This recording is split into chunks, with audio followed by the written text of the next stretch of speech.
Hello and welcome home. This is part 2 of episode 364. I'm Tom. I've got Trevor, and we've also got a special guest with us today who's been with us a bunch of different times.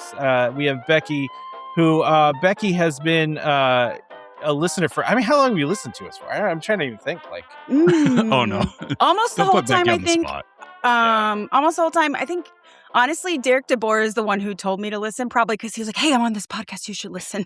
And then immediately I was like, well, I'm going to keep listening to that. So it was probably, shout out to everyone's favorite Derek. But we need to get Derek back on. That's been a long topic of conversation that we've been trying to work on for a while here. Unfortunately, 2019, 2018. That's about when we started. A long time. Almost the whole long deal. time. Yeah. That's amazing. So Becky's one of our longtime listeners. Becky also, you're still doing your podcast, right? Or are you not still doing your podcast? Are you on hiatus? Hiatus. Very hiatus-y. Okay. I still talk with them all the time, but we don't. Yeah. We all have high school kids and younger and older. It's hard. Nobody has time. We just finished up high school. Yeah. I get you. That's a tough theater. thing. Yeah. That's a tough thing. I'm not there. I have the 8-year-old, but that's I totally understand that. So, but I got to be on your podcast that one time, and that was a lot of fun. So, but hopefully, someday you do it again. But if you want to plug it, you can. But not now. Not with now. Anyway, that's a big thing.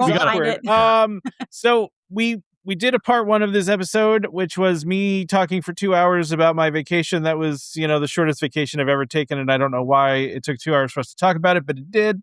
So, and unfortunately the timing here too is crazy because we just had D23, the Horizons Experience Showcase. And for the first time, I don't think they did this last year. They streamed this on Disney Plus, which I really appreciated because, and I think Becky, you were talking about this in our Discord. Usually if you want to see D23 stuff, you either need to go to D23, right? Yeah. Or you watch some sketchy, shaky video from some vlogger that posted it on YouTube. Yeah. Right? Yeah. I like that Disney's controlling the narrative with releasing this stuff on their own. Like, that's the official. And then when somebody else does it, cool. But now Disney can easily be like, that's great. However, our actual official one is this. It makes it easier for them to have a position that's out there. Yeah. And like on the ride videos and like everything. Yeah, exactly. Control the narrative. They've really been doing that a lot more lately. Right? Yeah. We talked about that too, where they saw that there was like this huge, I don't want to say marketplace because it's not really a marketplace on YouTube, right? For these kinds of videos, but there's a huge amount of these ride along videos and Disney's like, well, we can provide the best production value of that.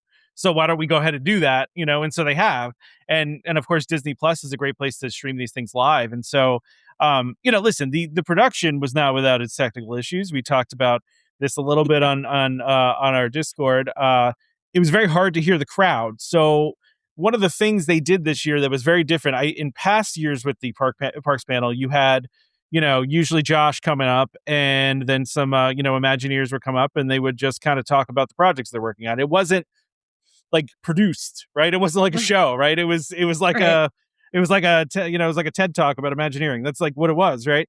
But this time they're like, let's make this a whole thing. Let's like make it a production. And so it's hosted by Neil Patrick Harris, legendary Disney fan, Neil Patrick Harris.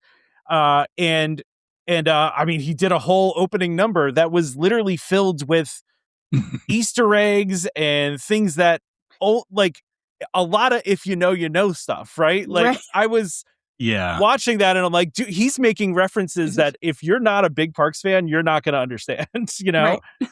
So go ahead, Trevor. I was going to say, I think the biggest one that got me was they had Tig Notaro was on there with him as well. Yeah. And she came out dressed as the Yeti and was like, so I'm just going to stand here. I know they addressed it later in the show, but it was like, it was so very pointed, and that was one of those moments where you actually heard the reaction from the crowd, which again, as we talked about, like the crowd reaction was not always like obvious, but that was one of those moments where everybody very clearly was like, this is an inside joke, and I appreciate that. Like there was a lot of those interspersed throughout his numbers and just the general show. What got me is in the opening number, he said something about an animatronic being in B mode, right?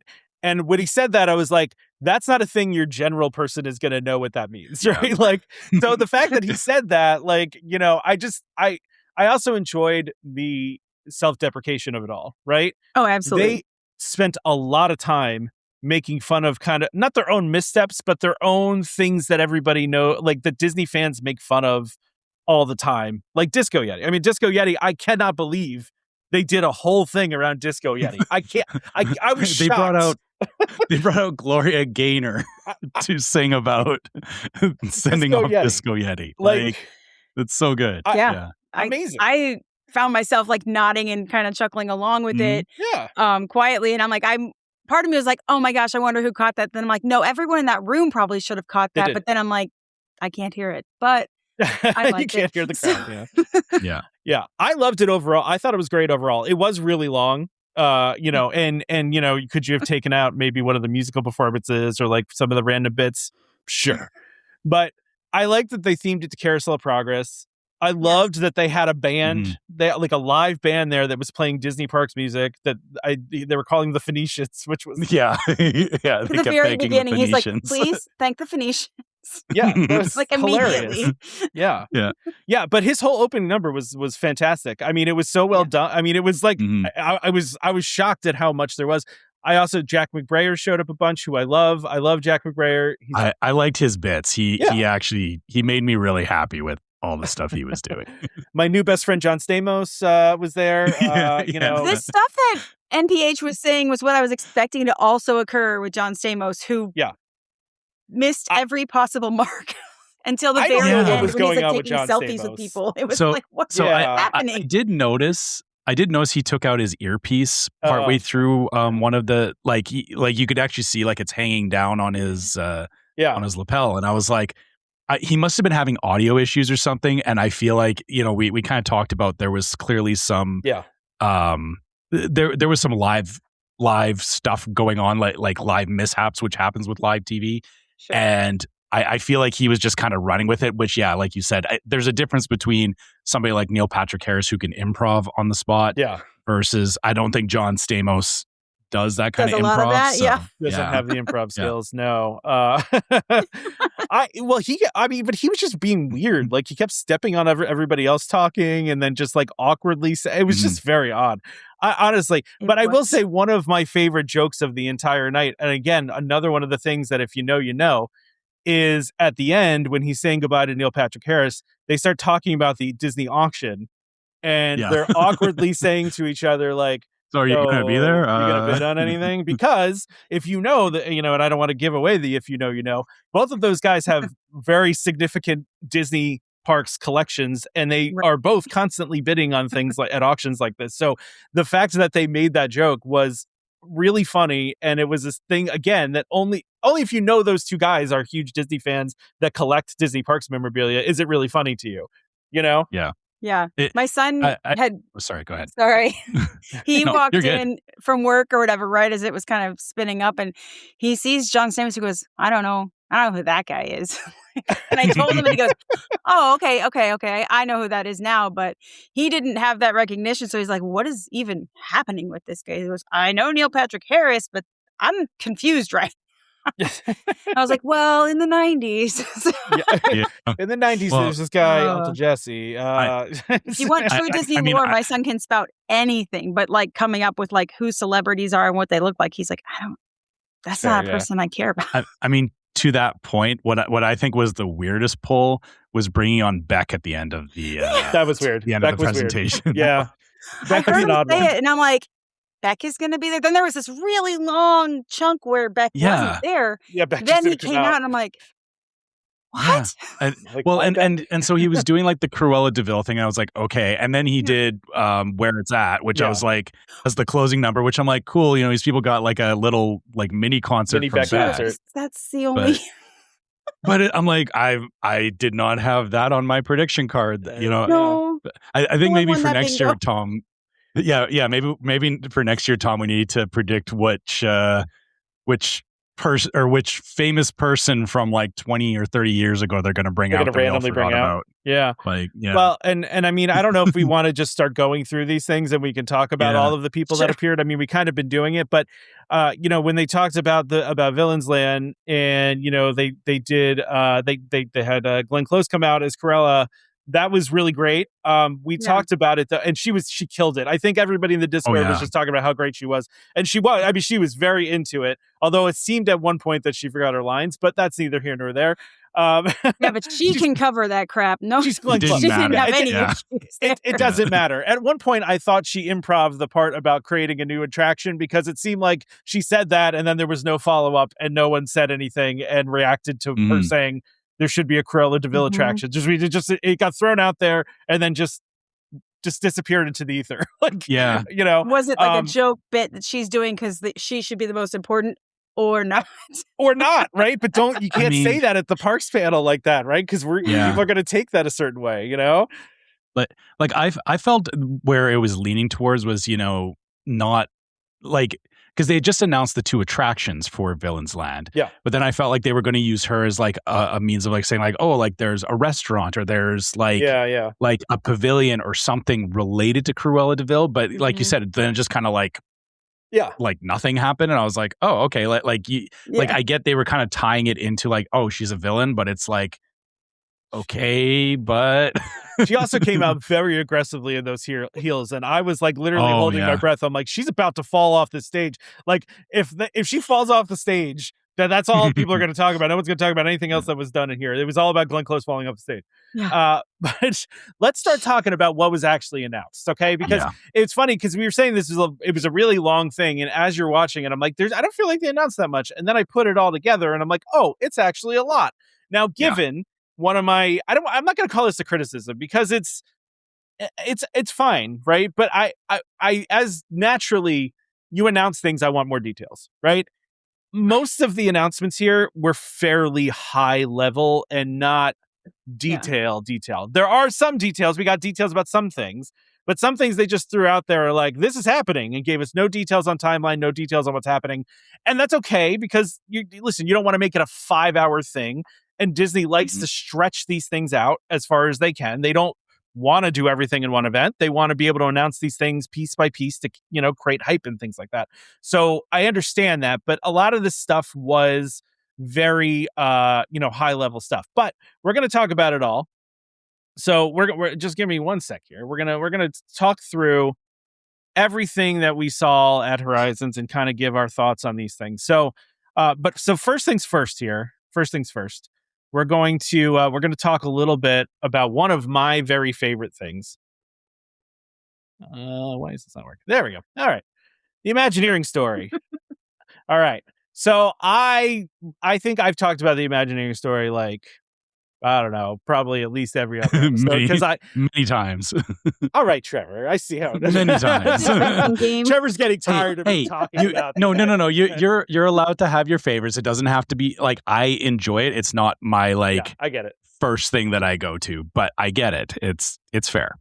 It just happens to come up because that's the nature of it. Oh. Yeah. Things all roads lead back to it for a reason. and I love the Imagineering Story. I like that they brought out Leslie Iwerks, and that was really nice, especially since her father just died, who was a Disney legend. So it was kind of a nice little thing. But I love the Imagineering Story. I love what they did with it, what she did with it. To start. The one thing that got me too, though, in this whole and all the announcements they had is I feel like every time they announce something, there's like coming in 2028. I'm like, that's forever from now. Like, it's still 2026. Because they were like, oh, I can announce that the Imagineering Story season 2 is coming in early 2028, and I'm like, wait, what now? Like, you're announcing something that's over a year and a half from now? Like, give me that now. I want it now. Yeah, I feel like. Sorry, go ahead, Becky. Yeah. Oh, just that they could have had like, even if they were total softball news items, they could have had a couple things that'll be like, this is happening in September. I don't know. Something that would have felt like you're getting something now. Yeah. It's okay. Yeah, I get. The problem with that is, like you said, is if they're like, hey, we're like opening a new like sandwich stand or something, like it's like I came all the way to D23 for that. True. Like there is an expectation of like this is like the bigger hitting things, which to your point, Tom, the hard part is, and we talked about this in the past, is that we know that a lot of these things are, they have talked about a lot of the items here previously, and we're just getting more details on it, but these are like multi-year things. And I mean, you can go as far back as Galaxy's Edge, like, from when they announced it to when it happened, it was like 5 years. Takes a long time of waiting. Yeah. So, I mean, I will give them credit that it seems like they're doing a better job of pacing these things, that I feel like even the ones that they didn't give like definitive answers on, they showed progress enough that you can kind of get a vibe of where like it's going to come sooner than you think. Like we're it's gonna be faster. I feel like we're a couple years out, not 5 years out. Well, and when I really thought about it, it's like, okay, well, 2028 is not that far away, right? Like this year is, got 4 months left in it. So you're talking a year and 4 months. It feels longer than it actually is, but it is a fairly long time. But one of the other things that we got besides Imagineering Story was and this whole thing, by the way, was themed to the Carousel of Progress, which I appreciate as a huge fan of Carousel of Progress, that they were, really kind of, they did like a whole thing where they were doing the turning of the Carousel of Progress. It was a cool effect. I liked that. Yeah. I really liked the transition between bits in the in the show. Yeah. So we got some Carousel of Progress news. So we've seen this one before. They've put this one out there before. This is a concept art of the fourth act. This is of the fourth act, right? So we've seen this one. This one is new though. So this one we have not seen. This is of Act 2. The 80s. This is for the 80s, which, I mean, if that yellow fridge is, really bringing back some 80s memories there. This is hitting weird notes in my childhood, which I'm happy about, but also I'm like, wait a minute, this is like seeing a Nintendo in a museum. It's like, but no, wait, like I'm not that old. Is this Uncle Orville in the corner there in the bathtub? Is like, this is where I think it is. Yeah, he's with the pink tile. Like that's and the carpet on the toilet and toilet. Oh, the carpet. That's right. Yeah. That's got to be a padded. I just saw that too. That has to be. Padded plush carpet toilet seat. Yeah.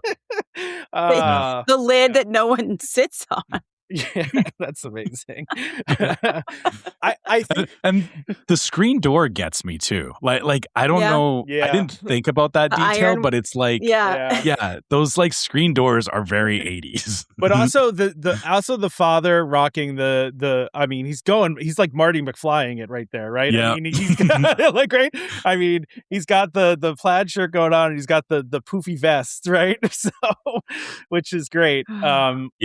Although I feel like Mom's hair needs to be a little bigger than it is, but this could be the earlier. We'll have to see. Yeah. We need a little poof, a little more in the front. Also, can we talk about they announced the voices for Mom and Dad? That's a big thing that I got very excited about. Okay, and the voice for Mom is Jamie Lee Curtis. The voice for Dad is Bryan Cranston, which I like. Both of those are going to kill it. But let's think for a minute about, we have an 80s Halloween theme here with Jamie Lee Curtis doing a voice in it. Yeah. Like, because, she's like the original Scream Queen from Halloween. Like, it's true. Yeah. I feel like there's going to be a nod in there somewhere. I feel like there has to be a nod in there somewhere to that. All I can, ever since they made this announcement, all I can do now is hear Bryan Cranston doing the current narration for it. Like, I can hear him doing it because his voice is so perfect for this. He almost sounds like the original guy, right? Like I love that casting. I think that's awesome. I'm excited for that. I mean, I just need to go back and watch more Malcolm in the Middle, I think, because that, like, I feel like he's going to bring that, like, it's that energy, right? Yes. Like, he has that, like, dad energy. And I think it's perfect. We also talk about, I just know, go ahead, Becky. Oh, this is the part where my 20-year-old he goes, oh, that's Walter White. That was actually the cutest. That's kind of funny. My son does the same thing to me. Yeah, exactly the same thing, Becky. Yeah. Because our two younger middles are like watch Malcolm in the Middle. Like, we kind of bridge them into like the older like The Office and older programming as the younger ones are in bed. Then as they get older, they can watch something that the little ones should, whatever. And so currently our 13-year-old's almost done with Malcolm in the Middle. But every time my son walks through the room, that's Walter White, just to make them mad. So then it happened to be right during this panel. And I'm like... So every time we go there now, he's going to say it. I realize now because we're planning a trip next year, and so my son is older. I'm going to try and convince him to go on the new Carousel of Progress, but I'm going to have to say to him, well, Walter White's in it, you know. Yeah. That's the way you're going to get him. So you have to phrase it to that age group. Yeah. Can we talk about there's an answering machine in there too? I just noticed. I saw that brick. Yep. So kids, you know why I love this? Because my daughter is going to learn about things that were not that long ago that, like, you know, about answering machines, about, you know, because I was talking to my wife about that. I said at D23 they were selling a Phantasmic on vinyl, right? And my daughter goes, "What's that?" And I'm like, "I'm not even going to try to explain it to you. Honestly, I'm just not." I don't even want to try to explain. It's with little bumps in it, and you use a pin, and it no. Yeah, no, I'm just no. But this show can explain a lot of these things, right? Like you can really show them, like, yeah, this is how it was, right? Like, but the weird thing is like again, this is where I struggle with this. Is that, you know, we watch these scenes from like the 50s and the 60s, going like, oh yeah, that's before my time. Wow, that's amazing to see. And now there's going to be a whole new generation going, wow, that's from before my time. And I'm going, but no, wait, that's my time. That's my time. Right. Yeah, but that's how my mom this is our time watching this though, right? But like the original one, right? Because she, you know, it was like, yeah, I remember those times, right? Like, you know, I mean, I always talk about this. The Carousel of Progress like holds a close place in my heart because my mom, you know, went and saw it at the World's Fair when it debuted. And so when we were kids, we'd always go on the Carousel of Progress because it meant a lot to her. So it always has meant a lot to us too. And actually, my daughter really loves Carousel of Progress. She really likes the song. She sings along. You know, it's just, it makes me happy to see it getting the love that it needs to get, right? And I love the decades they chose.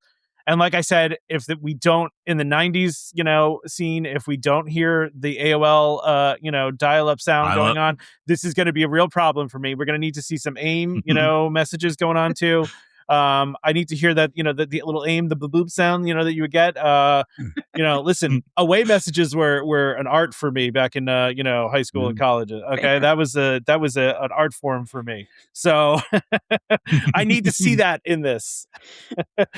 It's going to be weird to be sitting in a show and have like the dialogue pause while they wait for the dial-up to continue go through. But I feel like they have to do it, right? Like you have to like sit in that dial-up sound for at least a minute. Not only that, somebody needs to pick up the phone while they're already logged on, right? Like someone else needs to pick up the phone. That's what. Yeah, that has to happen too, right? 100%. So, yeah, sure. I'm hoping they'll do this. I feel like these are shared experiences that really just exemplify the 90s. So like they have to do it, right? Yeah, that's the age of the people creating it now, right? So they've got to. Yeah, exactly. We would also have this conversation. I think you bring up a good point, Becky, that, you know, when you talk about Carousel of Progress, I think every iteration of it has to be, you know, like the previous iteration was people that lived through those eras, right? Sure. And so now we're getting people that have lived through our eras. And then the hard part's going to be is at some point this is going to change again. And it's going to be eras past, like, right? Like it's going to be like, oh, imagine like, you know, the 2010s in Carousel of Progress. But it's going to happen. Ooh. Like I know. Sorry, I don't mean to scare you. There is though also it is an interesting point, right? Yeah, like it is. There is a weird thing going on though with like kids right now where they have 90s nostalgia for something they didn't experience. Like I read a whole article about the current generation has a nostalgia for the 90s that they never actually experienced. And it's kind of an interesting thing because it's going to play into that a little bit too. But I don't know. To be fair, I was very interested in like 70s culture when I was growing up, even though I was born 70s culture was very popular when we were in the 90s. Yeah. So, I mean, I think it's just a natural progression thing that happens. Yeah. All right, so let's move to out of Carousel of Progress. We got our Jamie Lee Curtis and Bryan Cranston, which is, I don't even think that was rumored, so that's great news. I'm glad that they decided to just... Great announcement. Yeah, that's a great announcement to me. I think that's a good choice, and it's hard to replace like classic voices like that, but at the same time, it's not like I mean, all those people are dead. You can't bring them back from the dead to do a new narration. You can't. So it is what it is, right? I mean, unless you use AI, but we know that that's fraud. So they didn't choose young people to do it for this iteration either. So that's true. Yeah, that's true. All right. So the next thing we got randomly was some Disneyland stuff, but not new stuff. It's returning stuff, right? So, so one of the interesting things I thought there was a lot of rumors that Main Street Electrical Parade was coming back to Disneyland. Sorry, I have this picture in my bedroom. It's a great picture.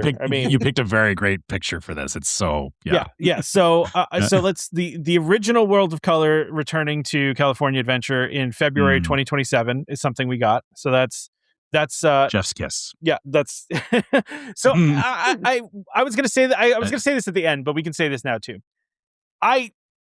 This whole parks panel in D23 made me feel like, and they actually said this too, right? Is the Thomas was, I forget how to say it, Maslam or Maslam? Yeah, the new Josh. We'll go new Josh. Okay, new Josh said at least 10 times in this whole presentation that everything we do is for you, and we've been listening and we're doing the things that you've been asking us to do. And honestly, all the stuff they announced was stuff that people have been asking for, right? And we'll get into that. A lot of the stuff, I mean, listen, there are still things people have been asking for that we're not in here, but a lot of the things that people have been like complaining about, joking about, or just, not happy about for years, it's like they're checking off a grievance checklist, right? So, and my wife says to me earlier, she goes, "Why do you think all of a sudden they're doing that?" And I said, honestly, I think it's Josh. I think he was the head of parks for a long time, probably wanted to do these things, and there was never the attention to it. Now all of a sudden he's like, let's do all this stuff we want to do, because I think he's a parks fan, and I think he probably wants these things done too. So I don't know that for sure. I mean, it's just a guess, but I think people are pretty excited to go back to the original Worlds of Color, right? I mean, just by your reaction, Trevor.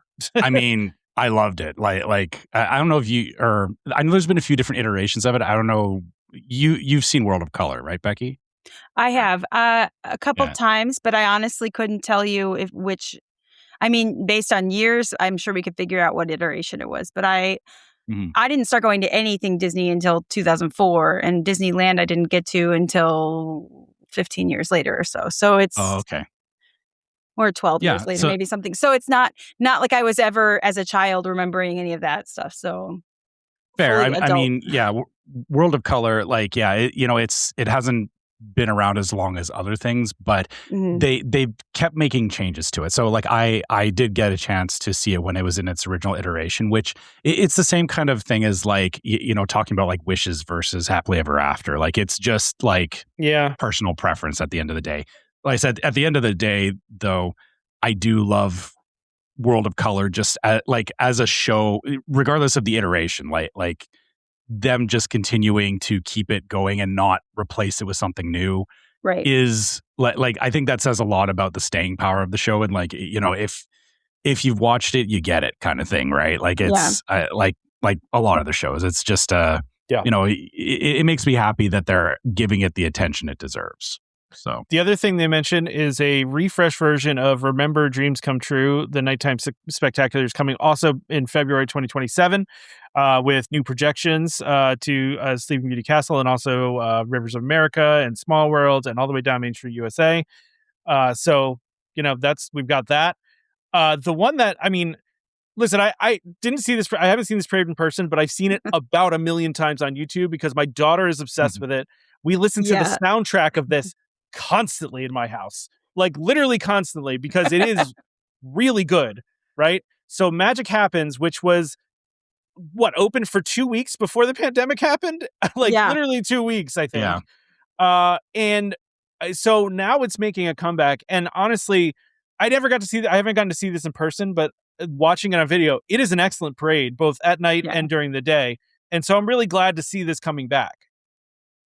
Yeah, I have a friend who is a previous character performer and parade performer at Disney World, and this was always her favorite. Anytime we'd be, driving to Fort Lauderdale to get on a Disney cruise or whatever, she's like, this is the soundtrack for our whole drive. And I'm like, the whole drive. And because she just loved it as a performer, and she's like, well, we just never got to see it. It's just not fair. I'm like, let's do it. So I know it only through her obsession with it. So I was like, last night, I'm like, she's going to be so excited. Yeah, I mean, listen, So, it I was looks like an excited. awesome parade. I mean, we like I said, as every time we watch videos of it, it's just really, it's very classic Disney parade, but it's like it's very different too. Like it's really, fun and funky, and like, I mean, just from the picture I have on the screen right now, like the costumes are really kind of crazy, right? But the music to it is like, it's so well synced, and the floats are really really awesome. Like they're huge floats. It's a great parade. It has the same vibes as Paint the Night does. Yes, which like should be the only parade ever in existence, honestly. I mean, I'm not bitter that I'm going to miss it by a week and a half when I go at the end of this month. Not at all. I'm sorry. I'm sorry to hear that. I should point out, like, the costumes and everything that you're showing here, Tom, this is from the 60th anniversary. So I'm curious how, like I expect there's going to be some updates and refreshes to it, because maybe the interesting thing about the parade is that because of how like crazy the costuming and everything is in it, they can keep updating it with new costumes and new like the floats and everything can all be redone, but like it still holds the same impact as a parade, right? Like it's kind of an interesting thing. Like it's like you can keep the parade the same, but you can change the visuals of it to meet whatever the current like festival or anniversary is, which I think maybe that might be what I think Disney is going for with bringing a lot of these things back, is that they realize that they do have some things that, they hit the right way for a lot of people and they got huge reactions, and they're on the verge of being those timeless things like Electrical Parade, right? Like Main Street Electrical Parade, it was timeless, right? I feel like they finally realized that, hey, they got to actually lean into this stuff and stop trying to invent something new. Every time. Yeah, exactly. Like stop reinventing it. Just put a coat of wax on it and make it look pretty, right? Like it's almost like the Disney Vault strategy of back in the day, where it was like, we put this VHS in the vault, you'll never be able to buy it again, and it's like, no, we will though. Like, like that's it. You're going to sell it again, right? Like you're Jack just Sparrow told me I could get your movie whenever I wanted to. Yeah, exactly. I don't know. All right. Anything else on Disneyland? Or are we good here? Are we good to move on? No, I think that's enough for the parades until they come out. I mean, we can talk about them more when they come out. Okay. All right. All right. So we have a couple other things here now. So this is Disneyland Paris. Now, if you have I'm sorry, I gotta say, if you watch the Imagineering Story, I think a lot of people would, even though we never saw this in person, a lot of people would consider one of the bigger blunders of Disneyland Paris was changing Space Mountain from its original version to what they did later, because the original version that they made was both very unique and extremely cool, right? Like just really a beautiful ride that they, had this really cool like steampunk thing going on. And then for some reason they just ruined it later. Like they just decided to ruin it for no particular reason that anyone can understand. So basically what they're doing is just being like, yeah, we screwed that up. We're going back. Like we're just going to redo it and bring it back to where it was. Right? I mean, I like it. Yeah. No notes. Like it is perfect. Like you said, like I always saw like pictures and stuff of this, and like you said, I loved the idea of like a steampunk. It's based on Jules Verne, right? So it's like seeing an iteration of Space Mountain like that. I was like, oh, that would have been really cool to see, and I think a lot of, again, just back to the general feel of this, is that I think Disney's heard a lot of like, I wish I could have seen X. And they're realizing, hey, well, we can just bring it back, right? Just bring back X. Like, why not? Yeah. Right? Yeah. And I mean, I need to. I don't even know that I've ever actually seen like an on ride video of this ride either, because it is a very different Space Mountain. Yeah. So in fact, if I remember correctly, it was the first roller coaster to use a launch that was on an incline. They actually created the technology to do that. It has this really cool effect where on the outside it looks like the train's being shot out of a cannon, which is awesome. Like such a unique version of Space Mountain, and it's the only one that goes upside down. It has multiple inversions, so it's just cool that they're bringing it back to where it should be. Yeah. So, Becky, I don't know if you have thoughts on this. This is one of the things you're. I'm excited.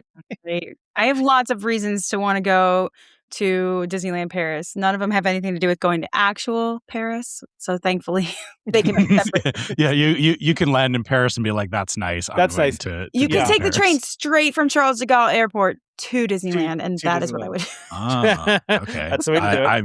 I need to have a discussion with my wife. We've been talking about international park stuff and trying to figure out how to get to. You can do like a long weekend trip and literally never have to go anywhere besides only Disney things in France. Becky, I'll keep that in mind. Becky's a true fan right there. That's.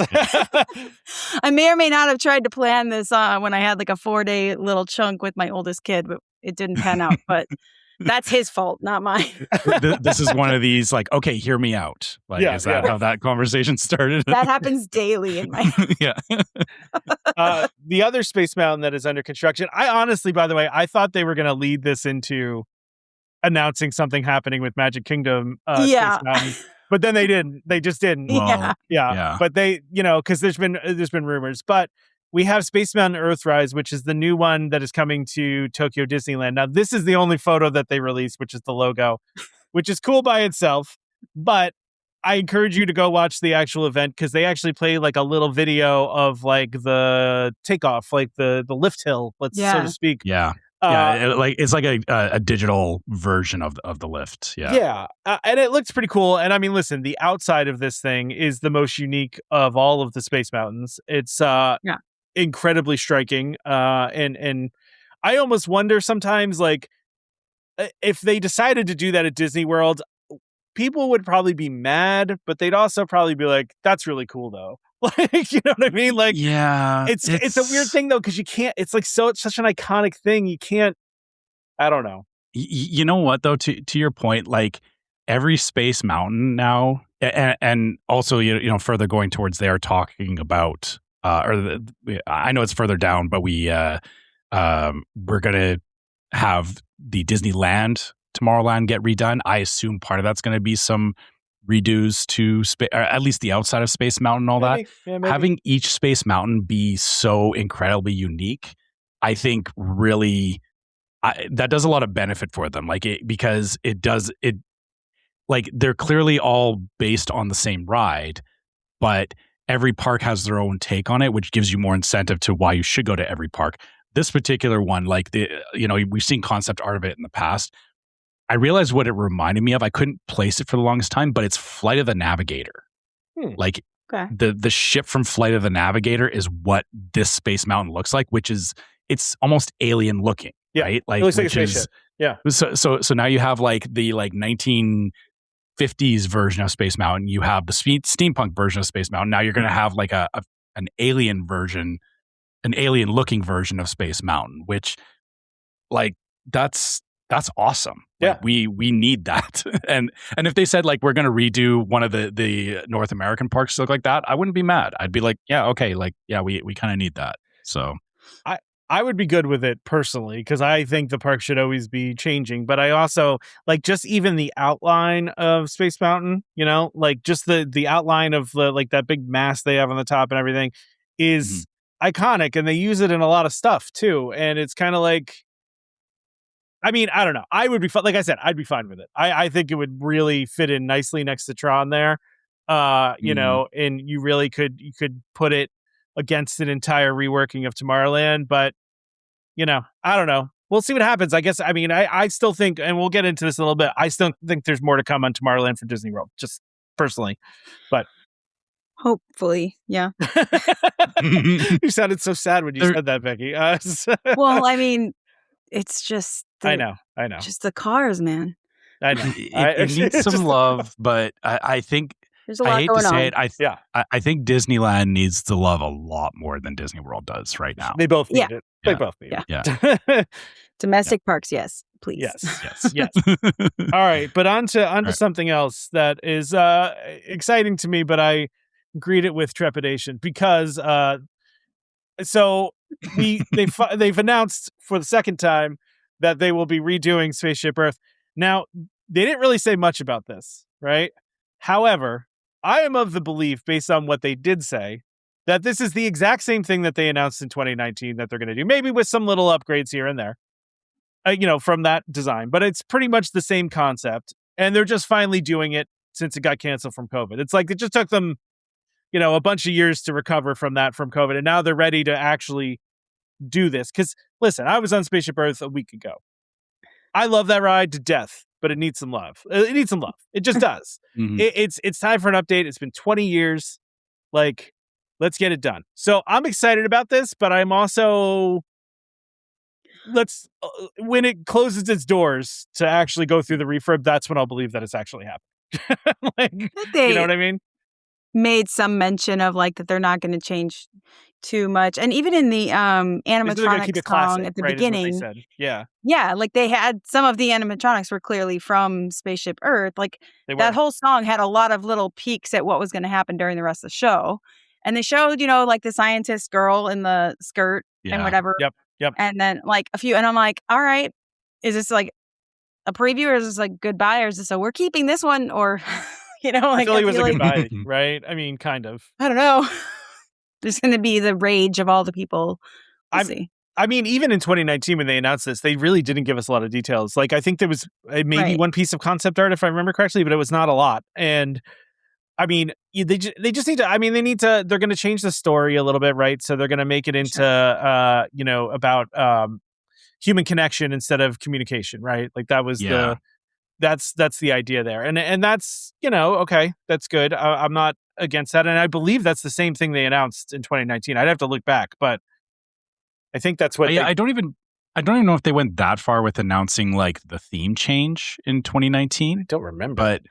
Because I think there was talk of they were going to extend the ride was I think the biggest thing that we saw from it. Like I said, I don't remember maybe they did talk about the theme, but the I get what you're saying about it seems like they're going to just pick up what they were doing in 2019 and run with it. I disagree only because of what we've seen with Lakeshore Lodge that. So Lakeshore Lodge again, was originally Reflections. It had different theming to it. It had a lot of different things going on. And to be fair, Reflections did not look anything as good. It didn't look as good as Lakeshore Lodge is coming into. I don't know. I don't know if I agree with that because I thought that it was pretty similar from what I've seen. I mean, the concept arts that we saw felt it. I guess everything we saw didn't give us that same wow factor that Lakeshore Lodge has given us. I remember when we talked about Reflections, we were kind of it's kind of okay. So it didn't. I think the interesting thing is you're right that they picked up where they left off from 2019, but we've had 7 years for them to really look at the design, look at what they're doing, and iterate on it. I think. A lot of things have changed in terms of design in the last 7 years. For me, I guess personally, when I look at how design and everything evolves over time, 7 years ago, everything was square blocks. It felt there was a lot of modern design was let's just make everything gray and cubes and basic, right, or minimalistic, and that seems to be changing, which I think that will affect. This I know as an attraction it's still going to have its story beats and everything, but I still think this is going to be better than what we got in whatever the 2019 version would have been. I don't see them just picking up and running with it. I pulled this up. I pulled this up just to say. Yeah. So what they announced in 2019 was that the ride would remain a journey through time, but new scenes designed to focus on how storytelling and human connection tie people together across generations. That's basically exactly what they said at the Parks panel. So, which is fine. They can keep that same thing, but and since we didn't see any concept art on the inside, we don't really know what they were planning. They could have updated all that, but the general overall idea seemed to stay the same, which is fine. That's fine. That works, but and they did also announce at that point a new finale experience as well. And new narration and all that stuff. They didn't say any of that at the Parks panel now. Yeah. I'm just assuming that most of the stuff they announced in 2019 is going to be the same applied to this. But we heard that there was so little that they said last night about it. They just said almost nothing. Do you think we'll actually get to see the space station again in the that'd be cool. in the finale scene? That'd be cool, right? Because it's been there the whole time, right? Like we all know it's there. Yeah. Like I always look at it every time I go by that room because now that I know it's there, it's like, oh, there's that thing that they've covered up and hasn't been active forever. But I'm curious how they're going to change it. But also, again, this is one of these things that they said they're doing it, but we don't have a timeline on it. No timeline, yeah. Which makes me wonder, like, this could still be another, like, this could be a 5 years out thing that we're talking about, right? How long do you... Go on. Oh, how long do you think it's going to take when they do it? Like, how much of it is ready and they can more quickly replace or swap out or adjust because they're waiting so long? I don't know. One of the things I've noticed recently, Becky, to your point, is that they seem to be doing things much faster more recently. Like when they're doing these things, like it's almost like they're building everything ahead of time and then they're just installing instead of, like seemingly building the plane as they're flying it. You know what I mean? Like they're almost more prepared and more nimble and more fast than they have been before. So to your 3D point, printing is helping them with that, I think. The other part of this, though, too, is Spaceship Earth, just by its nature, presents a pretty unique challenge because of, I mean, it does because just bringing stuff up there. It's not the easiest thing in the world, right? Like those stairs suck inside. I can say that from first-hand experience. But like that's probably going to make it take a little bit longer too. So I mean, and it also just really depends on the scope of what they're doing here. Like if they're replacing all the ride vehicles, like that could take longer. If they're replacing every single animatronic in every scene, and starting from scratch, like okay. One thing I'll tell you they need to do is replace the air conditioning system in there because every time I'm in there now, I'm like, come on, guys, like turn down the air here. Like I know it's Florida, but it's hot. So, listen, I'm excited for this. But what I think their problem is right now, honestly, why they didn't announce a date is they have too much stuff going on.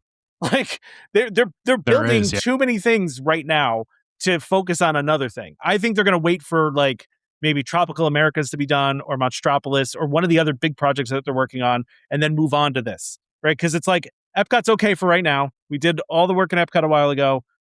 Let's the 50th anniversary is coming up, but we got some time, right? So you don't want all of your parks under construction because right now they have 3 of their parks under construction. That's the problem, right? And I mentioned this when I was in Animal Kingdom a week ago, right? Like there's like 3 attractions to Fast Pass that are worth Fast Passing. You know what I mean? Lightning Lane. Like that's it right now in Animal Kingdom because there's just so much going on there, and it's good, right? Like the progress is good, but at the same time, you can't have everything under construction at once, especially a people eater like Spaceship Earth. Like that eats, thousands of people, right? So you can't just take that down unless you're ready for everything else. Like I would be shocked if Figment and Spaceship Earth go down at the same time for refurbishment. Like that would surprise me, even though Figment is like, that would be wild. Yeah. I mean, you can't take 2 attractions offline like that. So they're so close to each other, and then you go further in the park, and there's not that much more attraction. That's the problem. That's the problem. It really does. It hurts their capacity in EPCOT as a whole. And also, I realize, again, the 2019 refresh they were planning for this, there was talk about expansion of the ride. I'm wondering if part of this change or what they're doing now is, I feel like they probably shelved the expansion because they didn't mention anything about that in the announcement. They just said that they're redoing the scenes and refreshing the ride.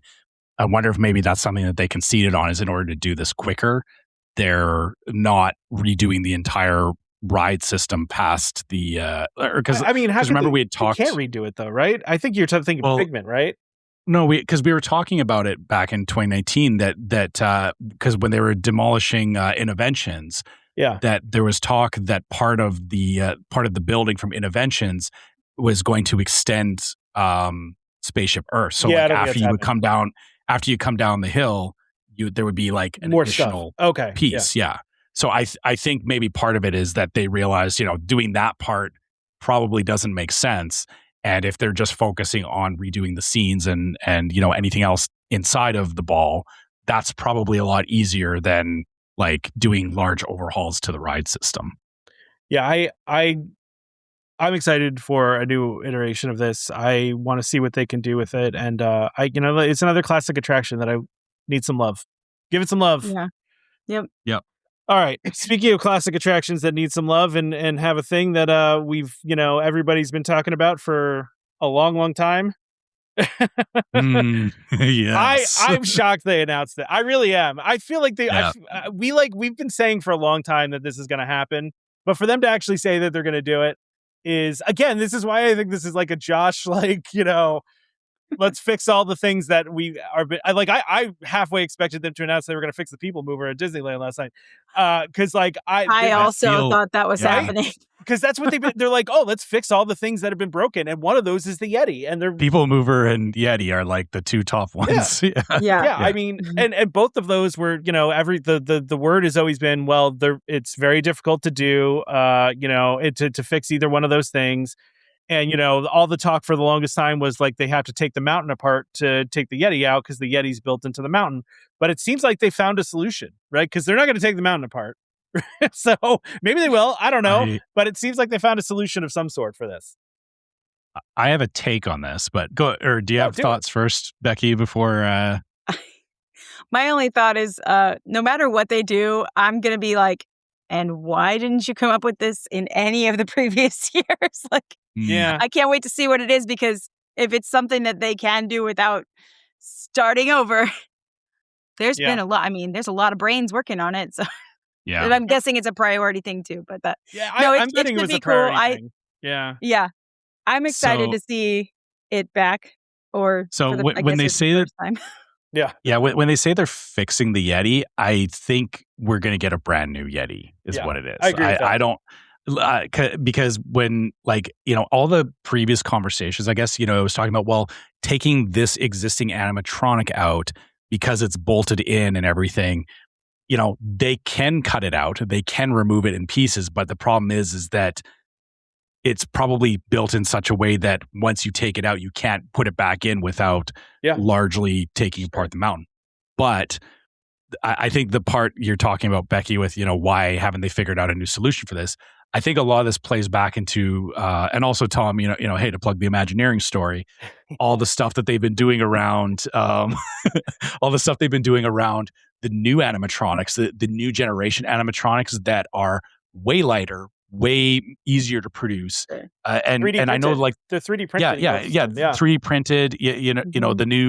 The new hydraulic systems, everything else is it's a fraction of the weight. It's more durable, that it's something more modular that they can deal with. So I think their solution to this is that they're going to build something that they have the ability to maintain it, because the downfall of the Yeti was they built this whole thing and it was like, yeah, it's great, but they didn't think about, what happens when it breaks? What happens when something malfunctions? Well, it was too powerful too. Yeah. How do you address that? Right. And I think that's where the thinking has been, is that, this is going to be a new Yeti. It's not going to be the one that we saw. I feel it's going to still have the same size and for sure and impressiveness to it. But I think the inner workings of it are going to be vastly different than what we had before. I would agree with that, Trevor. And the thing with the Yeti that we always, you always heard was they literally built it too powerful. Like, it was so powerful, it ripped itself out of its foundation, right? And did you ever see it yourself? I mean, I've seen pictures of it. I've seen them testing it, but yeah. So I've actually seen it myself, and it was scary. Massive, it came over the track. You couldn't. Well, now it's really going to come over the track because it's actually going to work. So, but I agree with you, Trevor. I think the reason why we're here now is because of their new techniques in building animatronics, where they can 3D print these parts quickly, and they're much lighter, they're much more durable, they're much easier to manage, so they can disassemble this thing from inside the mountain and then bring in piece by piece into the mountain the new Yeti and assemble it there. I kind of think that's what they're going to do. I mean, we don't really know, right? But I do think it maybe is because the technology now has advanced where they are doing this with animatronics all over the place, where they can produce these much, quicker, much lighter, much easier to produce, and that more will modular. Make it more modular. Yeah, exactly. Yeah. So that will allow them to do this in the way that they want to do it. So I think that's really what it comes down to. We don't really know. This is all speculation. I don't have reckless speculation sounds here, but it's that's what would make sense.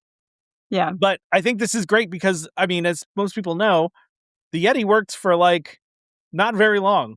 It was like a year. Yeah. If that. I was less than a year, I think. I was lucky that I was there the year that it opened. And so I actually said this to my wife earlier because I was like, do you remember the Yeti? And she's like, well, no, because she's not ridden the ride recently. She stopped riding roller coasters after a while. But I had to point out to her, I was like, we rode it. And I very much remember how impressive it was. And then current iterations of it where like I even said to my wife that, my son's only ever seen the Disco Yeti.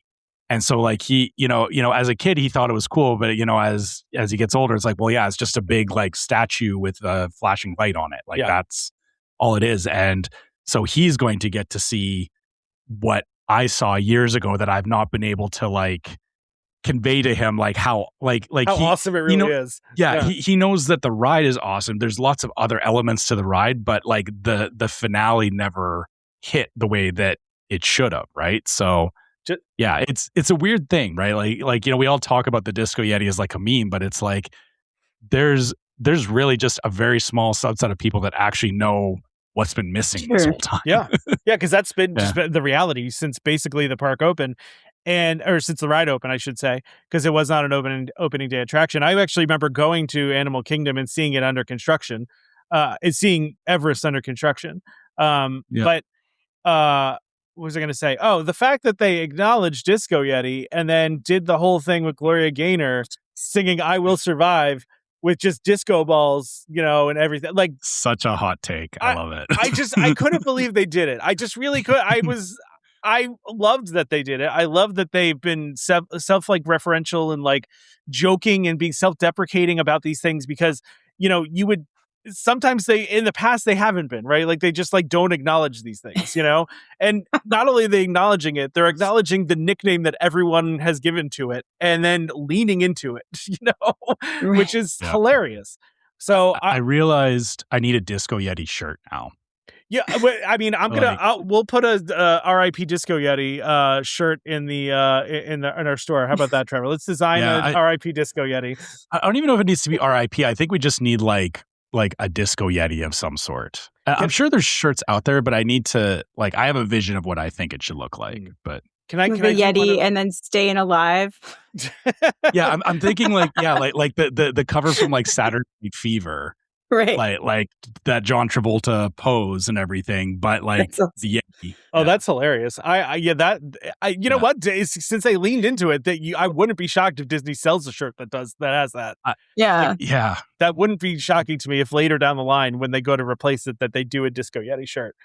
There is various versions of it. Yeah, there is a few out here. I've never seen one though. That's funny. Oh yeah. Just a quick search of it. There are. I see a couple. They're not exactly what I'm thinking. But yeah, there is room for Disco Yeti merch, I think. I agree. I think that's a good idea. But listen, I think this is great news. Again, we don't have a timeline on this. And also, again, if this is going to require them to shut down Everest, I don't know if this is a thing that they can do during the night and keep the ride going. They didn't say that. But if they're going to shut down Everest for this, there's zero chance that they do this before Tropical Americas. Oh. Zero chance. Years do we need to from talk now. about Tropical Americas now? I mean, we're going to get there. We're going to get there. Okay. But, I just think there's zero chance that they're going to do it before then, unless they can do it while the ride is still operating. They might be able to. It's just the animatronic. Like, they could do it at night, maybe, unless they have to take the mountain apart. If they're doing what we're saying they're going to do, then they probably could do it while the ride's still operating. Not while trains are going by, obviously. But, Animal Kingdom Park closes at 7:00 most nights. That's a lot of time you can get stuff done before it gets, dark. I feel like it would be weird to have a bunch of scaffolding where the Yeti is. Just have a big tarp that has a Yeti on it. Yeah. They can do the printed tarp. Yeah. Right. Just throw the tarp on it. Throw a disco light on it. They have the disco ball. Yeah.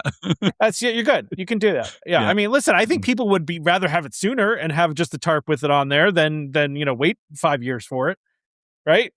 Yeah, that's fair. I hope this is not a 5-year project. Also, though, shout out to Joe Rohde, who said if it's the last thing he does, he will fix the Disco Yeti. Now, he doesn't work technically for Disney anymore, but he is a consultant for Imagineering. So, and he's getting older. So for me, I'm very excited for him that he can see this out before, as a final achievement, maybe. And he did show up multiple times in randomly, the panel. Yes. Which, randomly, yes. Yeah, for sure. Yeah. Okay. He has like a new book series or a new book out as well. Yeah, his book comes out in September. Yes. Yep. Yes, he does. Yes, it does. All right. So where are we at? Oh, Avengers stuff. Yeah, let's talk about Avengers. I'm doing it in the order they did it on the show, just so you know. That's how we're doing this. Yep. So we're going to go through these like a little bit quickly because a lot of this stuff is not in the States, right? So this one is at Shanghai Disney. This looks pretty cool, though. This Spider-Man coaster. Part of an entire Spider-Man land, which I think is crazy. Yeah. That's which wild. Is cool. Yeah. Did you see the thing they were talking about with the graffiti that they were doing? Like the art? Yeah. Like that was cool. Yeah, they actually have artists doing all the like graffiti around the land and everything, which it's I'm curious to see what this is going to look like when it opens. And Shanghai is lower down my priority list for international parks, but stuff like this really, it always piques my interest, right? Like it's, and it's not like, I'll be honest, like the whole Avengers thing or just Avengers as an IP is not, or I've kind of moved past it because, my son's grown out of it and I'm just kind of like, okay, it's cool. But it's like, hey, I still want to ride a Spider-Man coaster. Like if you tell me there's a Spider-Man coaster somewhere, like that's interesting to me. And this concept art, like this looks like it's going to be impressive on the same level as the Yeti because it's huge. Robot looks huge. Well, and when I first looked at it, I'm like, is this a screen? And then I'm like, no, there's a track on the other side that you go around this. So this is a physical prop, right? Becky, go ahead. I'm sorry. You're going to say something? No, I'm just agreeing. I'm just like looking into the image more than I did last night. You know what this feels like to me is it feels like Hagrid's coaster. Like it feels like they'll do something like that where it's like you won't be able to see these effects clearly from outside, but once you're on the ride, you're going to go through all of these scenes and everything. And I think it'll be awesome. Yeah, oddly enough, this looks like it's outside. Now maybe it's inside and they're just showing outside, but this looks like it's outside. Based on it is, and same thing with Hagrid's. Is like a lot of the stuff happens outside, but they did a good job of blocking it with like scenery and other things that you can't see it. And looking at like there's like all these shipping containers. Yeah, I feel like it's going to be one of these things where like the shipping containers block off big parts of the ride. Yeah. What I think is interesting though here is that I would have expected them to use the same Guardians Omni Coaster system for this type of thing. It looks like you would benefit from those cars being rotated while you're going around this, right?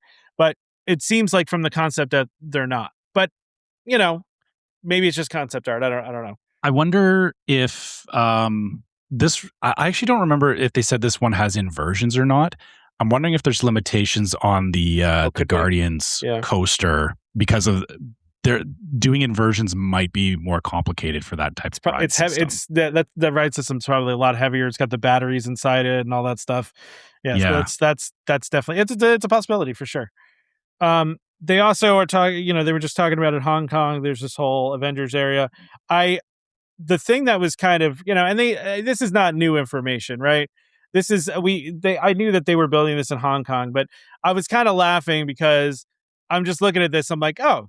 It's Tower of Terror with Avengers. Cool. Like that's literally the concept art is Tower of Terror. Like that's what it is. It's just Tower of Terror. And that's fine, right? Like if you're not going to have a Tower of Terror, you're just going to do it like Avengers. Okay, cool. Awesome. But it's like the Guardians. Sorry, I can't remember the name of it in Disneyland. But Mission Breakout, is that what it is? Yeah, Mission Breakout. Yeah, thank you. Yeah, it's probably going to play very similar to Mission Breakout. Yeah. Listen, the concept art looks cool. I'm not gonna say bad things about it. I mean, even the building itself is the whole area looks very cool. Like, don't get me wrong, but I just thought it was funny. I'm like, is that just? I had to look it up because I was like, I couldn't remember if Hong Kong Disneyland had a Tower of Terror or not, and I'm like, oh, are they just redoing Tower of Terror to be this? But they don't. So this is that new. But it's like you said, it's Guardians of the Galaxy. It's it's all that.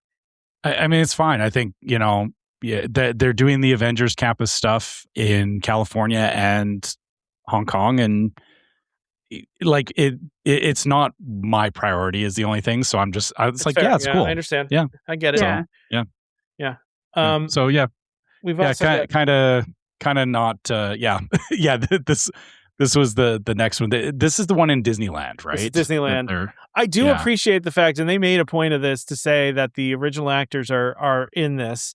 And the reason why I say I appreciate that is because when I went on the Disney Treasure, and Becky, I don't know if you've done the Treasure yet. I know you do a lot. Okay. Not yet. No. But have you done it where the Worlds of Marvel restaurant? Because it's on another ship too, right? Yes. It's on the Wish. Yeah, I think, it was on the Wish. Yeah. So it is very clear when you're in the Worlds of Marvel restaurant that Bradley Cooper's not doing Rocket. And it really annoys me. Like, it really, like, Bradley Cooper can't do Rocket for like 10 minutes for the crew. Like, come on. Like, you know, like, I know he's like an actor, but like Robert Downey Jr. is doing it. Come on. So, but I appreciate the fact. And listen, we all know that Buzz Lightyear in the parks is not Tim Allen, and Woody in the parks is not Tom Hanks, right? Yeah. And I get it, but it's like, I like when the actual actors that are doing the roles are doing these things, and it's not, you know, just some facsimile that kind of sounds like them. You know? Yeah. Budgeting the ride appearances into the movie IPs is valuable. Yeah. It does make a difference. I don't know. Like, maybe it's just that Robert Downey Jr. doesn't have a brother do stuff for him like Tom Hanks and Just figure it's your scorn for Kermit. Oh gosh, yeah, he's got a little better. He's got a little bit improved. You know what though? It varies. Sometimes he sounds great. Sometimes it sounds terrible. I don't know why he's all over the map, but I don't know. That's neither here nor there. Nope. So, but anyway, so we got a little look here at this new attraction that's coming to Avengers Campus at Disneyland. This is Stark Flight Lab, and so these big pods come, and it's almost like Sum of All Fears at Interventions. Essentially, what they did here. Mm-hmm. But a little cooler because like the arm comes and picks you up and all that stuff, and whereas the other, those were like the arms were already connected. But whatever. But I think they also gave a general date for this. Did they say like 28 or something? Yeah, I believe they said this was one of the ones that was coming in 2028. There was to find it though. Yeah. They specifically talked about like how it's all going to connect really soon to Radiator Springs, but they're actually going to really open up soon is a very interesting statement. That was the most awkward Stamos moment of the whole thing, where he's like, well, what was there before? And they were like, a parking lot? Dude, don't live there. He actually said he lives there. Yeah. That was weird. That was so awkward. Parking lot. And no one needs a parking lot. Because what he was talking about was Bugs Land used to be there. Yeah. And that's where I thought they were going to go, is like, well, yeah, there was a path from Bugs, like Cars Land connected into Bugs Land, connected to Tower of Terror. And that's all gone away.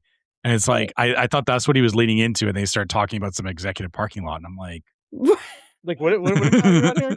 But that might be where he parks. All right. Yeah. So this one, this ride will have Robert Downey Jr. as Iron Man, Anthony Mackie as Captain America, and Brie Larson as Captain Marvel for this particular one. And then for the big e-ticket attraction that they're building, they gave us a look at the pre-show. And they made sure to mention that Jeremy Renner will be there as Hawkeye, Anthony Mackie again, Chris Hemsworth, and then Robert Downey Jr. All as, and then of course Miss Marvel as well. So again, all of the the original people, except I guess Mark Ruffalo couldn't be bothered.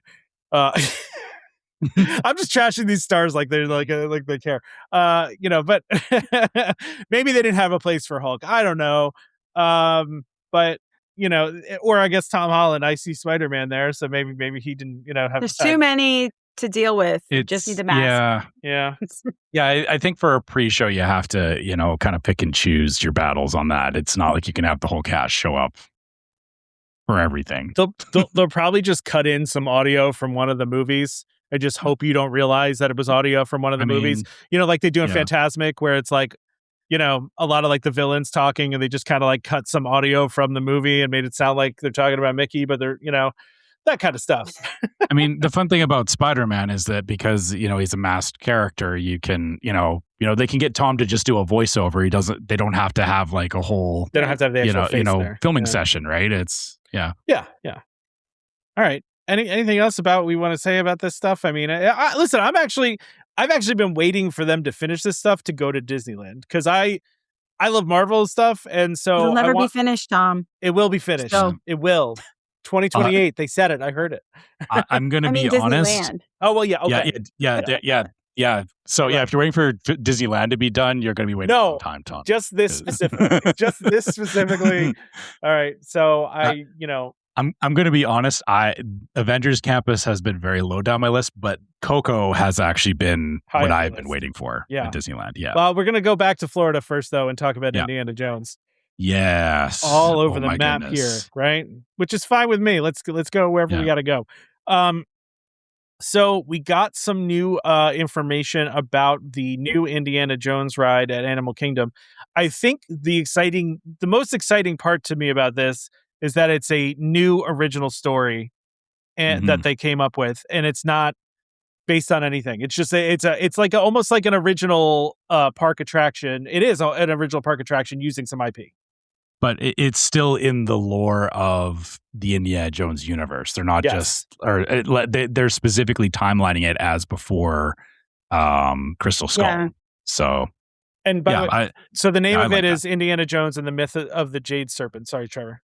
Yeah.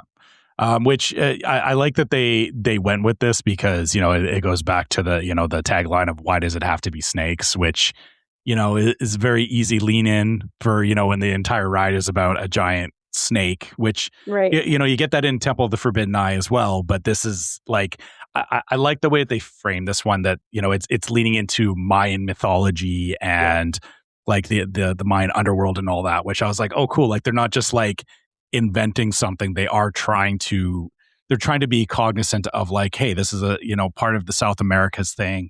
Let's lean into it definitely makes it fit more into that. Yeah. It's a South American Indiana Jones adventure, which is like, hey, cool. Yes, I want to see that, right? And the serpent, like I don't know if you have the picture. Of course, I have the serpent. Yeah. First, I have this picture though for this on-ride concept art, which my first thought when I saw this is like, man, they're really going to have to install a lot of lighting inside the former dinosaur attraction, because that thing.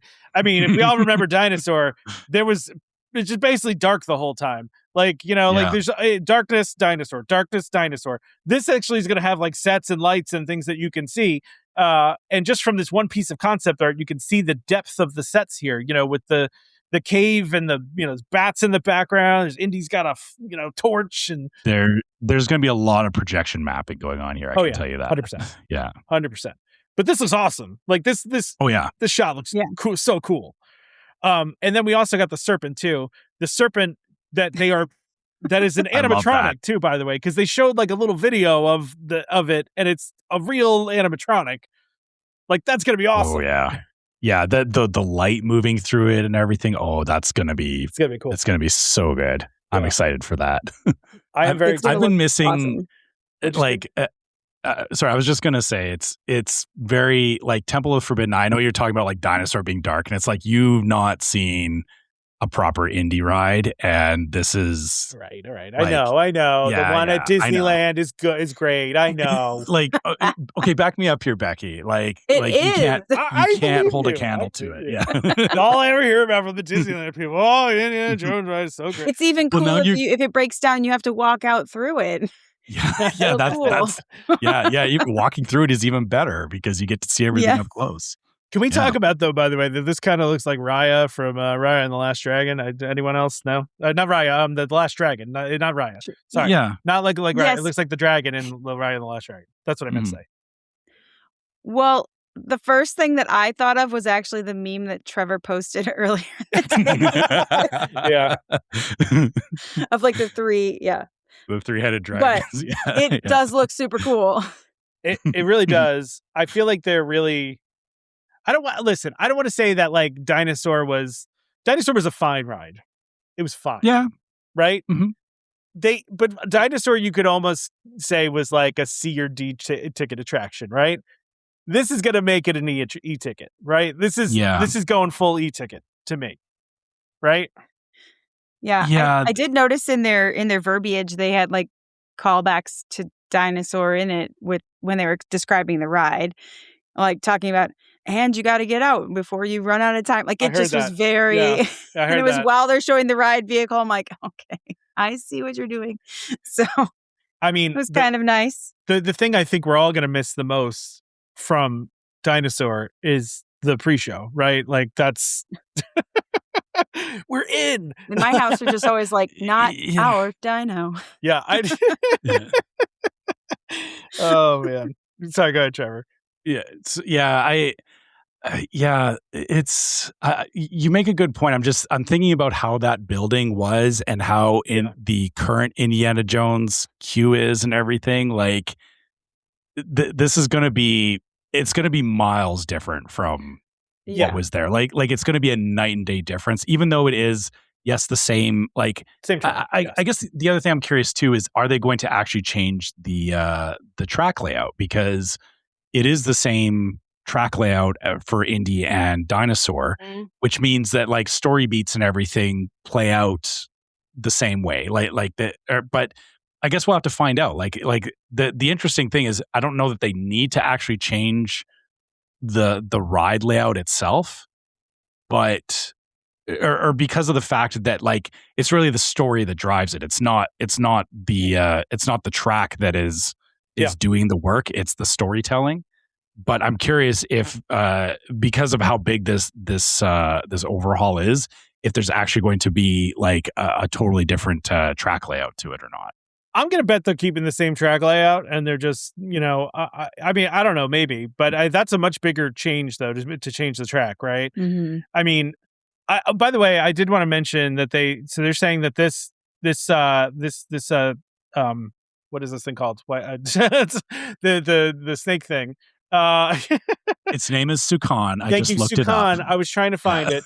That it's going to appear through the ride, but then at the end you're going to have an encounter with it. So clearly, this is going to be one of those things that gets up in your face, much like the Yeti was originally supposed to be, and also the end of Dinosaur.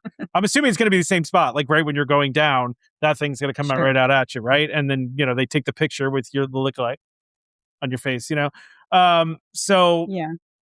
I mean, that's my assumption. I don't know, but it says you're going to see it throughout the ride, and you are going to have the final interaction with it at the end, and also that it's an animatronic. I mean, they showed actually how big this animatronic is. They're hand making this, like they're actually like hand carving it basically, and it's gigantic. It's very large. So.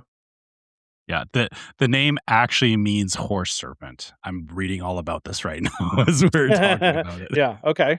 The words are Suk is horse, Khan is serpent. So and because it has the mane like appearance. And so again, the cool thing about all this is that we look at Indiana Jones stuff sometimes. It's like, oh well, it's all just like made up in the universe, but this is actually like legitimate Mayan folklore that they're drawing on for it, which I'm so excited about that. I mean, you know me, Tom, you know how I go down weird rabbit holes about like lore and mythology and stuff like that. Like this is just right up my alley. It's also a great way to make it fit correctly in tropical Americas, right? And that's totally. Yeah. And I a lot of people were worried about that, right? It's like, oh, you're putting Indiana Jones in Animal Kingdom is about animals. But this whole South America's land, I mean, you're really doing a good job of fitting it in there. Even just they showed some pictures, which they did not release later, about of like the new facade and, just kind of what that looks like. And it looks very Mayan and very authentic to the area. And so I think, I think they always do a good job of this, but I think they're going even further than they usually do to really fit it in that area. So for all the arguments about animals in Animal Kingdom, you're getting two for the price of one here because it's a horse and a snake. So, you know. Well, they were very specific about saying Animal Kingdom is about animals, like real and imagined. They said that. They actually said that. Yeah, they did. They were pretty pointed on that part, and so then it made sense. I mean, we have a Yeti too. Like, come on, like you can't. Yeah, you can't be like that. I'm also going to say this right now.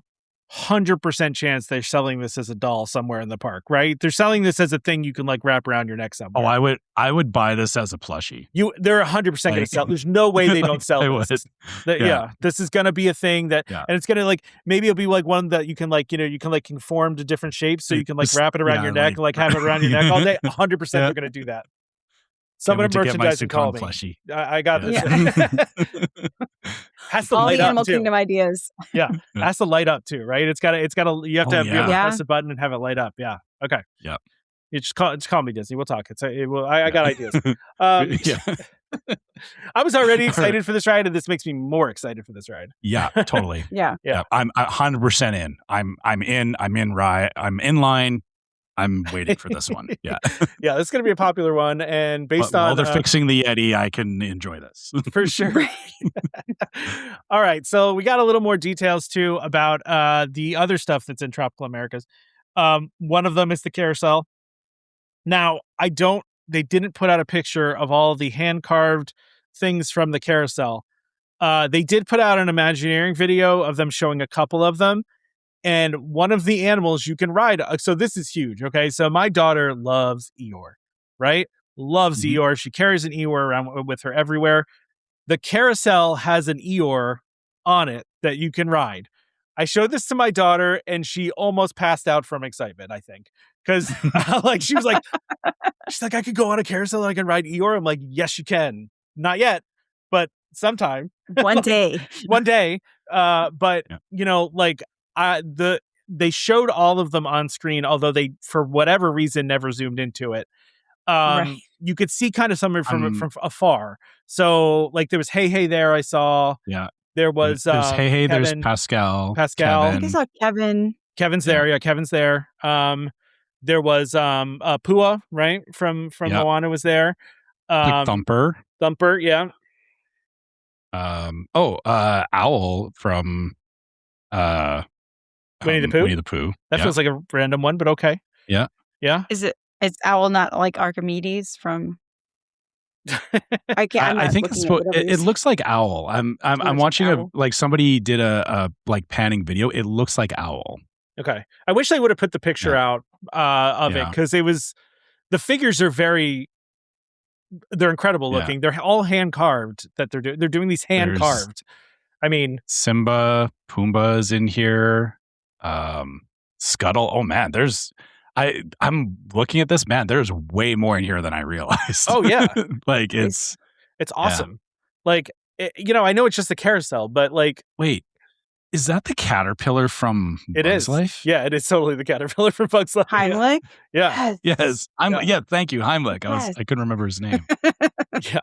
Yeah. They really did a beautiful butterfly. Yeah, they had a lot of fun with this. They really did. I love that it's just all Disney references, but they're also just real animals too. I mean, Yeah. It fits the theme of you can see where it's going to make sense for just being like carousel figurines, but they're like, you could just stand there and be like, oh, there's that one. There's like what we're doing right now. Right. Like, you have people just standing around the ride being like, oh, I see Heimlich, I see Pua, right? Like, that's also going to make the competition for these to be a little more cutthroat, right? So even now with just like the Prince Charming one or whatever it is in Magic Kingdom, I think it's Prince Charming, right? Whatever, it's Regal Carousel, right? I forget the whole name of it. Anyway, even now it's like my daughter's like, I want that horse, right? Like, and it's like they all mostly look the same. They have some different stuff on them, but this is going to be like people want the things that they want, right? Like, I mean, I also appreciate the fact that they went Eeyore and not one of the donkeys from Encanto, because they could have done that. Yeah, right. That's true. Yeah, because they have the capybara from Encanto. Yeah, but we're also in, what's ostensibly a Encanto land, right? Yeah. Ish. Yeah. Yeah.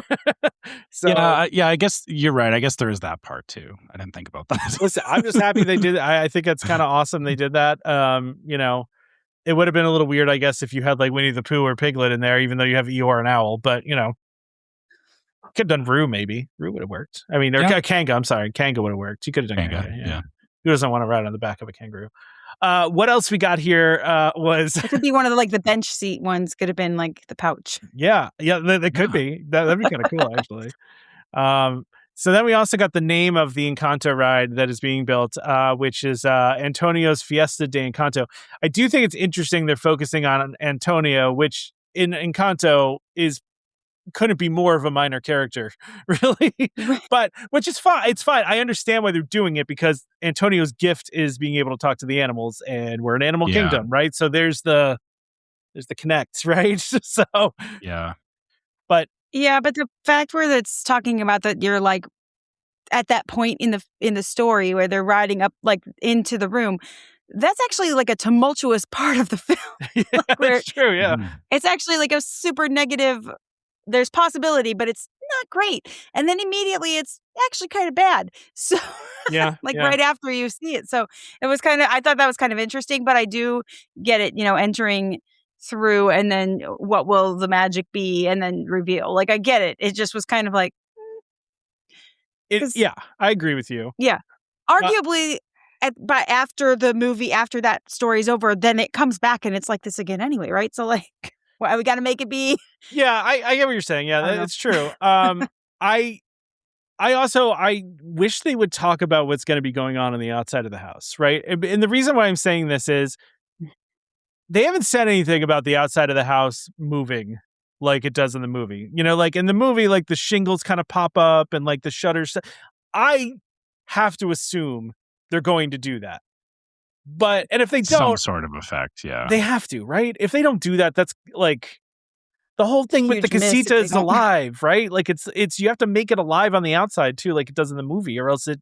And I figured if they were doing that, they would have already been look at this cool stuff that we're doing, and maybe they're going to once they have something to show. But I don't know. I wish they would talk about that, because I think that's important. But I will say what they did give us here and what they showed. I don't have a picture of the.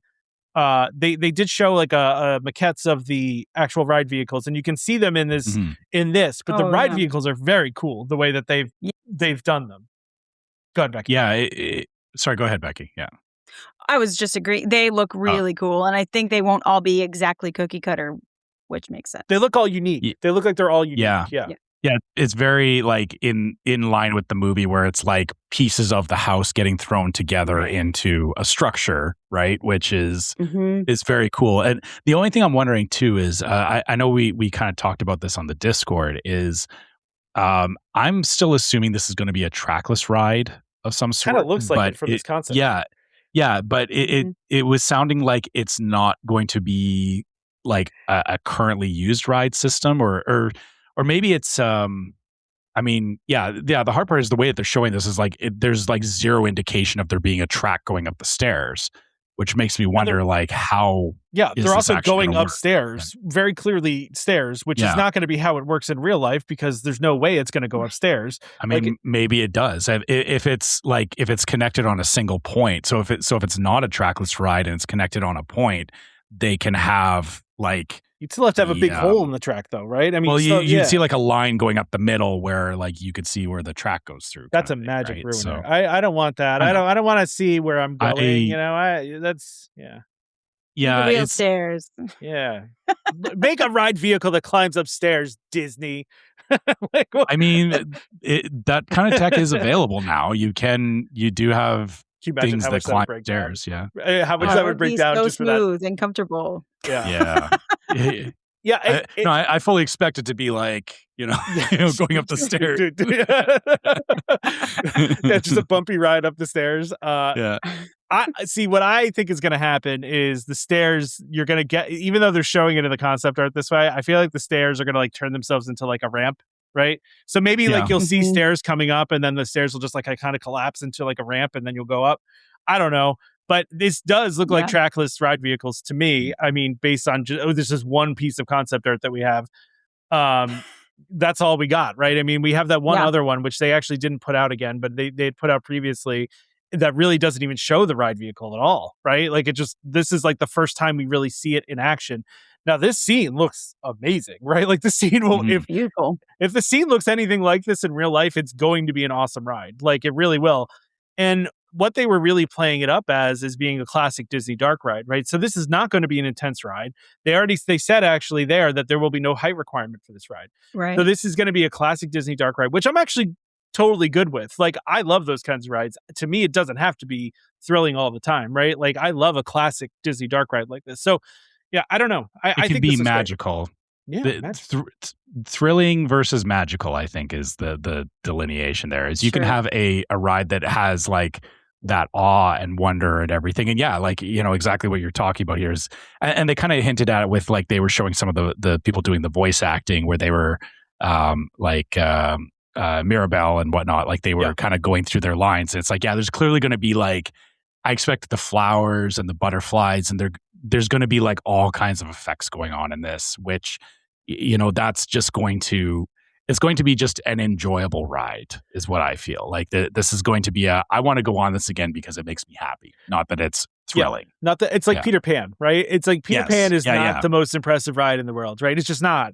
But it's first of all nostalgic, but also it's just like there's something about it that is just kind of like just feels like Disney. It just feels, you're flying on a pirate ship, like, right? This, you're going through a magical house. Like, that's not a thing that exists in, real life. And so even just this scene though is like, I mean, you talk about projection mapping, there's going to be a lot of projection mapping going on in this ride too.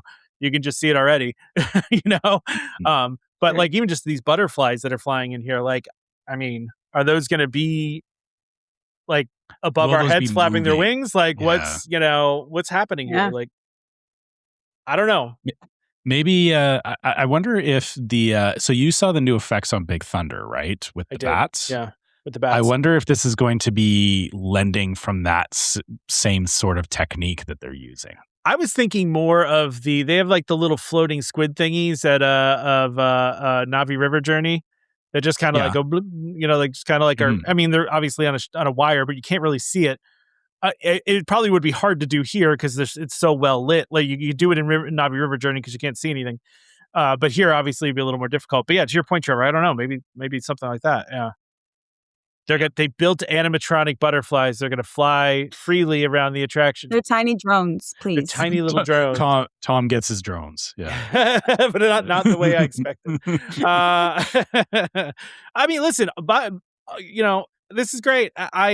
This area of the park was Dinoland, and we all have a lot of mixed feelings on Dinoland. I liked the story behind it, but it was also very clearly hurt by budget cuts. So to see this area of the park get the investment it deserves, it's nice to see.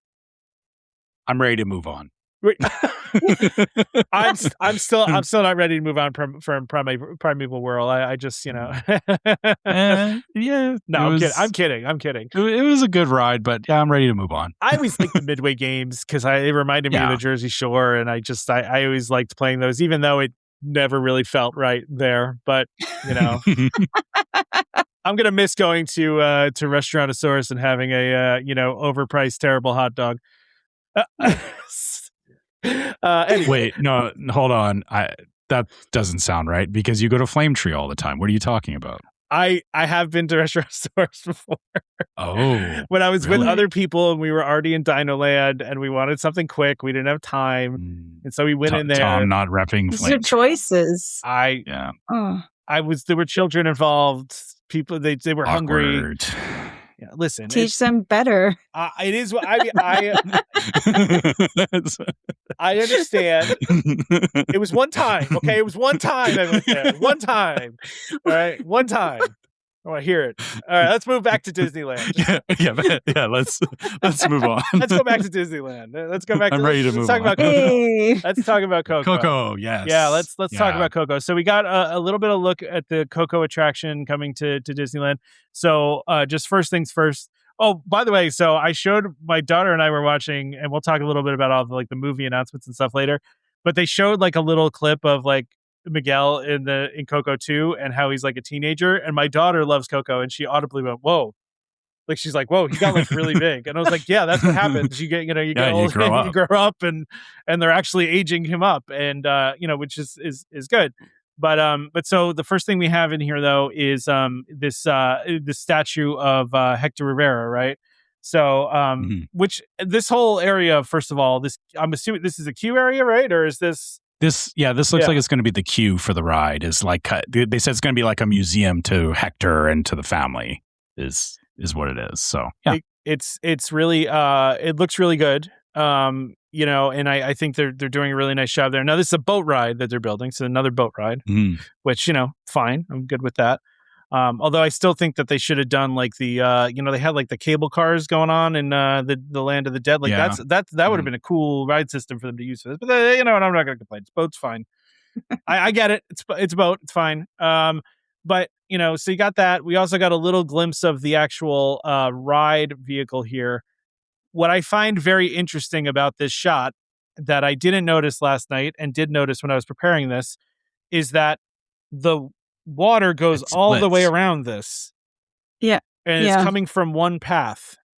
So that tells me they're not just doing a regular boat ride with this. They are doing the new boat ride technology that they use at the Pirates in Shanghai. Where that's what I was thinking. Right? It has to be. Because this is going to be... And then there's something else that made me think of that too. I can't remember right now. I'll know when I see it, but that was what I was thinking too. The Villain's Land one. We'll get to that one because I thought the same thing. Okay. Yes. Okay. But I feel like this is going to be using that technology, which if you haven't watched a video of Shanghai Pirates, watch it. Because it's not like it's not like Pirates of the Caribbean anywhere else where you can see the guy, you can see where you're going, right? Pirates of the Caribbean there is basically a trackless vehicle that's a boat. And it seems like they're going to be doing some more of that here finally, which is great because it's very cool technology. They can turn the boats different ways. Like there's a lot of really neat, they can go back, they can turn it backwards and like turn it back. Like right now, if you want to turn a boat backwards, like you do in Frozen, it has to go into that little thing and then it has to move. Yeah, it has to load and track shift. Yeah. With this system, they don't have to do that. They can just turn the boat like an Omni mover, right? So that's what, to me, they're coming from a single channel, and then you go all the way around Miguel in this. I don't know. I'm thinking trackless boat ride system. I don't know what exactly it's called technically, but that's what I'm going with. You actually make a good point because now, like as I'm looking at this closer, the actual ride vehicle is only 2 rows deep. Whereas if you look at the Pirates boats, they're like 6 rows, right? So they're longer boats. If these are more compact that way, that leans into your theory that, being able to turn the boat, it has to be a smaller boat. You can't have like a huge Pirates size boat, turning sideways, or you need lots of space to do that. So if these ride vehicles are much more compact, you can also have multiple boats going around that circle at the same time too. Yeah, I was thinking of it like, maybe it's like, they do like an A and a B track and it's just switching. Right. But yeah, maybe what you're saying is that you actually get to do like a full like loop around this thing and then continue into the next scene. You could. That makes it even more interesting then that the whole trackless boat thing is, like you said, we've not really seen it yet in North America. No. So I'm curious how this is going to play out, because I guess if we're making this assumption, we're going to get 2 of them, one in Disneyland, one in Disney World, right? Yeah, so, there's nothing with. Oh, you're saying with between this and the villains one, right? You could theoretically have this where there's like 5 boats in this circle at once, almost doing like a dance around, like you know what I mean, where they're all floating at once around there, and then they all move on to the next scene. Like that would be pretty cool if you could do that, right? Because these, like you said, these boats are smaller, right? So you could have make use of the song for more people at once. Exactly. Yeah, exactly. I mean, we don't know. I'm assuming the song as based on the art. Of course. And I have to say, the Coco restaurant on the Treasure was my daughter's favorite. She loved that. She was obsessed with that. She loves Coco, and also the Coco restaurant is awesome. But yeah, this is great. I'm glad Coco's getting a ride. I'm glad it's getting another movie. But I'm interested to see how this is going to play out. Yeah, I'm just glad it's a boat ride. I've been missing, I feel like we haven't had a lot of boat rides in recent history. So I'm I know it, back to the point of like thrilling versus like magical rides. There's just something about a boat ride. Like I don't know. I'm glad that they're leaning into this more. I also want to point something out too that I just thought of, and I don't know if this is true or not. I'm just saying this. Okay. So the thing that they just did on Pirates of the Caribbean with the new animatronic that turns into a skeleton, has tons of uses on this ride, right? I almost makes me think that they developed it for this ride, and then we're like, let's put it out testing there. Testing it. Yeah. Like, because they will absolutely use that on this ride. Like, I mean, because you'll have like Miguel like turn into a skeleton in front of your face, right? Like that's I mean, I would be shocked if we didn't see that. So I didn't even actually think about that.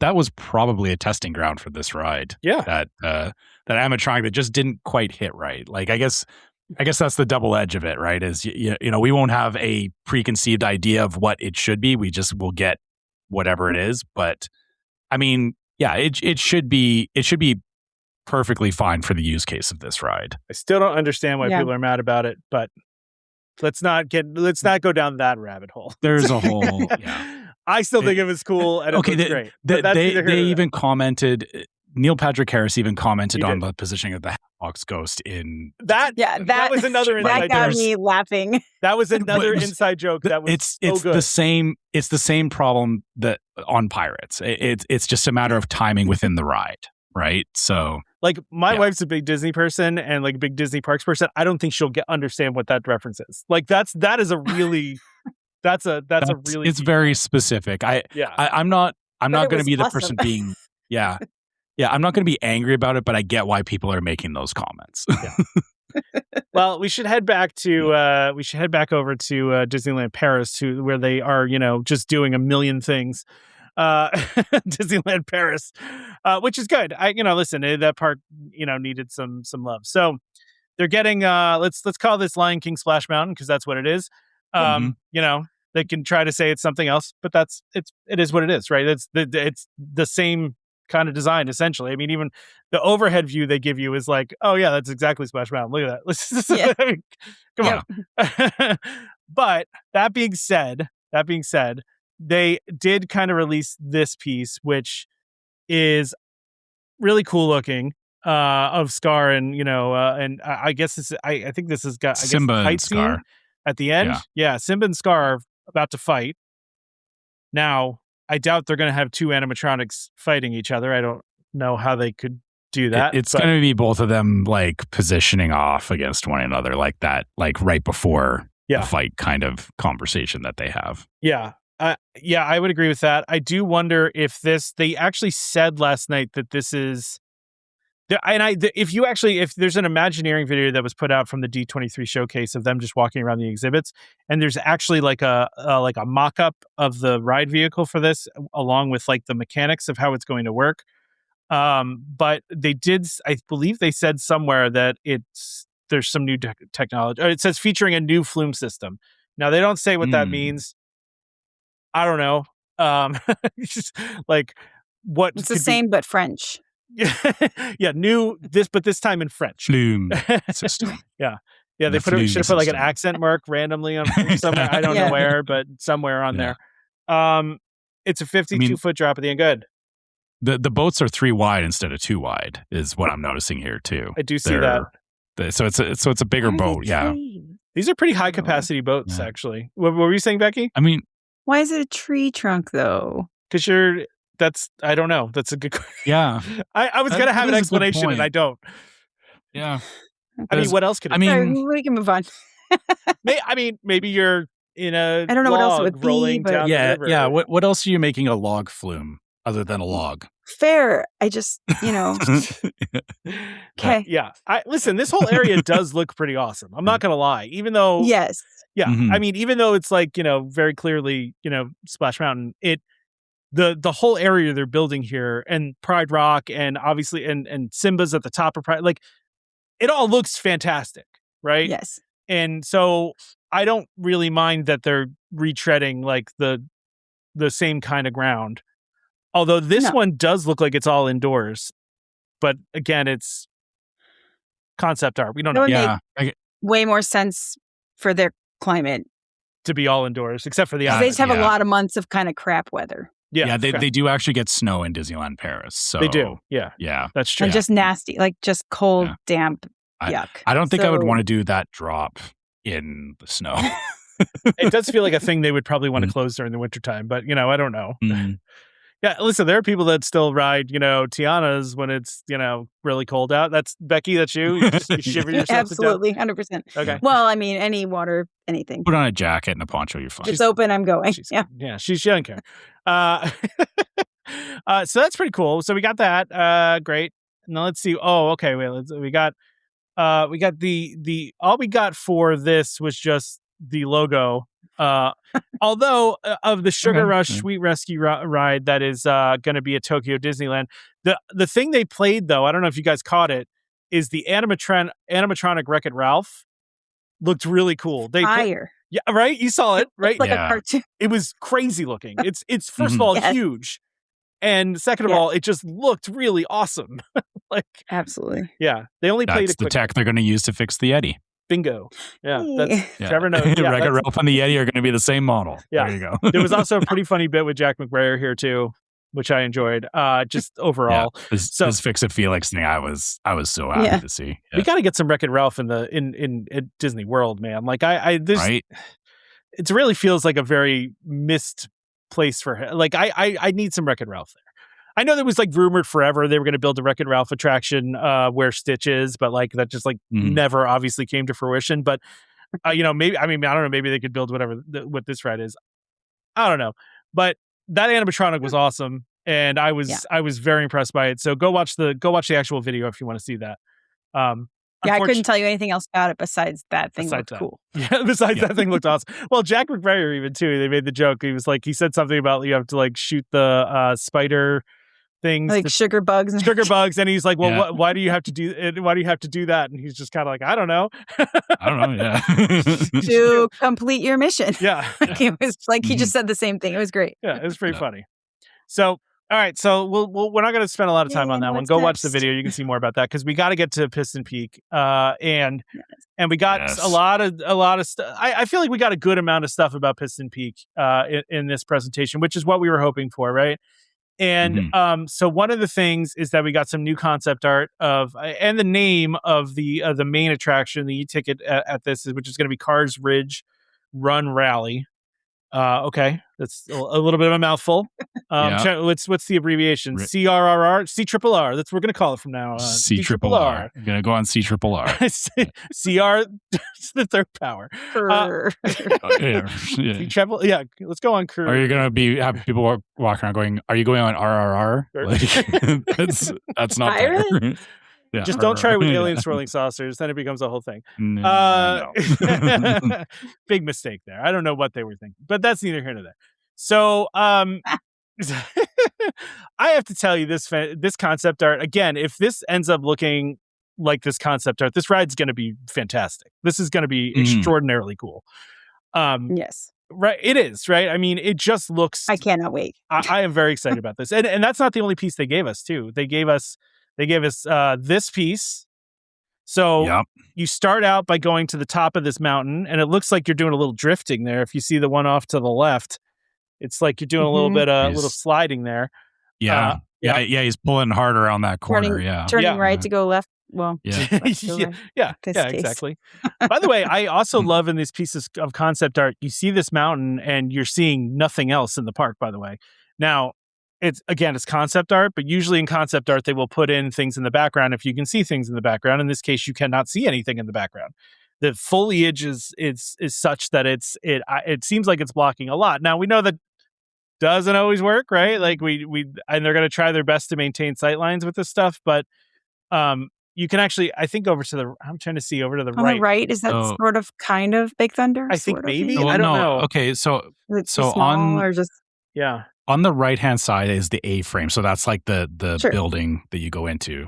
On the left-hand side, there is a mountain in the back. Yeah, but so that's Big Thunder. But look, no, that is not Big Thunder. You don't think so? So looking at where this would be sitting. So I'm like, this is the backside of the mountain, as if you were standing kind of near Splash Mountain, looking towards Big Thunder. But I feel like Big Thunder would be slightly more off to the left. I'm wondering if that mountain is maybe supposed to be Villain's Land.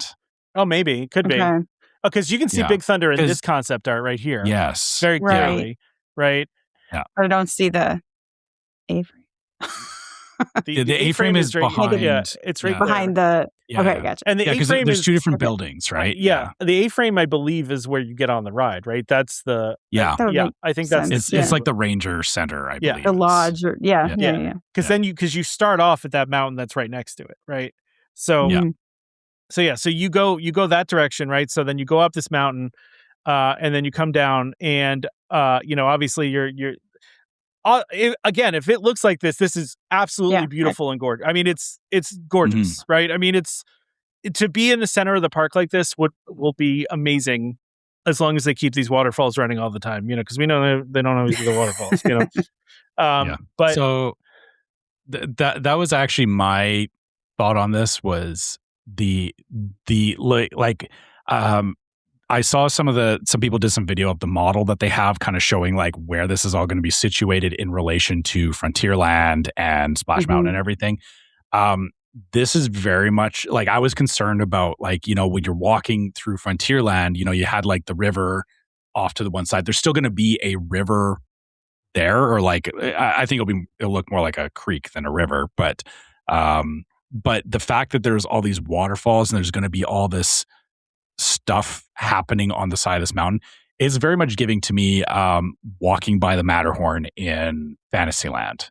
Like it's that same kind of energy to me, that it's like there doesn't have to be a ton of waterfalls and stuff, but if there's just it's a kinetic energy, they position this stuff, it's going to be a lot of movement, a lot of just stuff going on all the time. And even without the waterfalls, I think just the nature of the ride, you can just sit there and like watch it, and it'll be awesome. Yeah, I agree with that. Excited. Yeah, it's really exciting, honestly. And they were presenting it as an extension of Frontierland, as like a, like the national parks, kind of thing. And I think, I think everyone's been worried whether this is going to fit or not in the area. I really think it's going to. I just think they're really doing a good job of blending this into what what's already there. Right. So, yeah, I like it. I like, and then being able to roll it with the cars and planes versus like what they had the helicopter, like adding that in makes it blend further into what's already in Magic Kingdom. And agreed. Seeing all of those. Well, not you, Cars 3. You're the worst. I've seen the other ones so many times, and Planes, Fire and Rescue. Like, we have 3 boys, but our girls love it too. Like, the timing was just perfect for our family to really be into it. Like that Imagineer was saying how his son's first meet and greet was like the cars at Disneyland. And I was like, yep. Our household, my 13-year-old still loves. Cars 2 was the thing for us as well. So I get it. We also got our oldest was Cars, and our 4th was Cars 2. Like it's never ending in this household. Yeah. So this piece of concept art is awesome as well. So this is a snowy mountain that you're coming down. Again, it looks like you're almost drifting a little. And the Imagineer, I forget which Imagineer said it, but he was like, I can't wait to do this at night. And I totally agreed with that thought, right? Because they're gonna have this snow like shimmering, right? Like it's gonna look the lighting. Oh yeah, right? It'll be fantastic. I wonder what kind of snow effect they're gonna do for this. I'm wondering if they're just gonna do like maybe fiber optic, like sparkly kind of thing. Like lighting, yeah. I was thinking like if they actually do like actual snow on this, it's like the soap snow, which would be just terrible. Be but, that would probably be a bad idea. Caps that sat on the castle at one point. Yeah. Glittery globs of white. Yeah. So they also mentioned here too that it will debut a completely new ride vehicle designed to not to simulate an off-road car. Meaning they're obviously taking, saying that as like the dinosaur / Indiana Jones ride vehicle, which runs on a smooth track but bounces you around with actuators. That's not what this is. They're actually going to make it so you're feeling what's in the track as opposed to artificially moving you around, which I think is a valuable thing, especially if you've ever been on the Kilimanjaro safari, right? Like, that's right. I mean, you really feel like you're on a real safari because you're feeling every single one of those bumps. Because you're on a real road driving. Yeah. On a real car. And that's what they're doing with this, which is pretty cool, I think. I'm still curious how this is going to actually work, like how this track system is going to actually play out. Well, because we also know too that this whole part right here of the snow spraying up, like that's not going to happen in real life, right? Like that's concept art stuff, right? Like there's no way they figured out how to do that. Or I mean, they could with just like fog generator, like you could blow like smoke to make it feel like there's like a puff of like a steam puff that comes off the side. Just another thing that's going to work for about 3 weeks and then break, and they'll fix it 2 years. Probably. So, sorry, I'm not trying to be pessimistic. We did get information about the second ride that we didn't know about. Now, I have never seen Cars 3. I'm gonna admit this, so I don't know. Just keep it that way. I get it, but it is kind of weird that they're doing a character from Cars 3 here.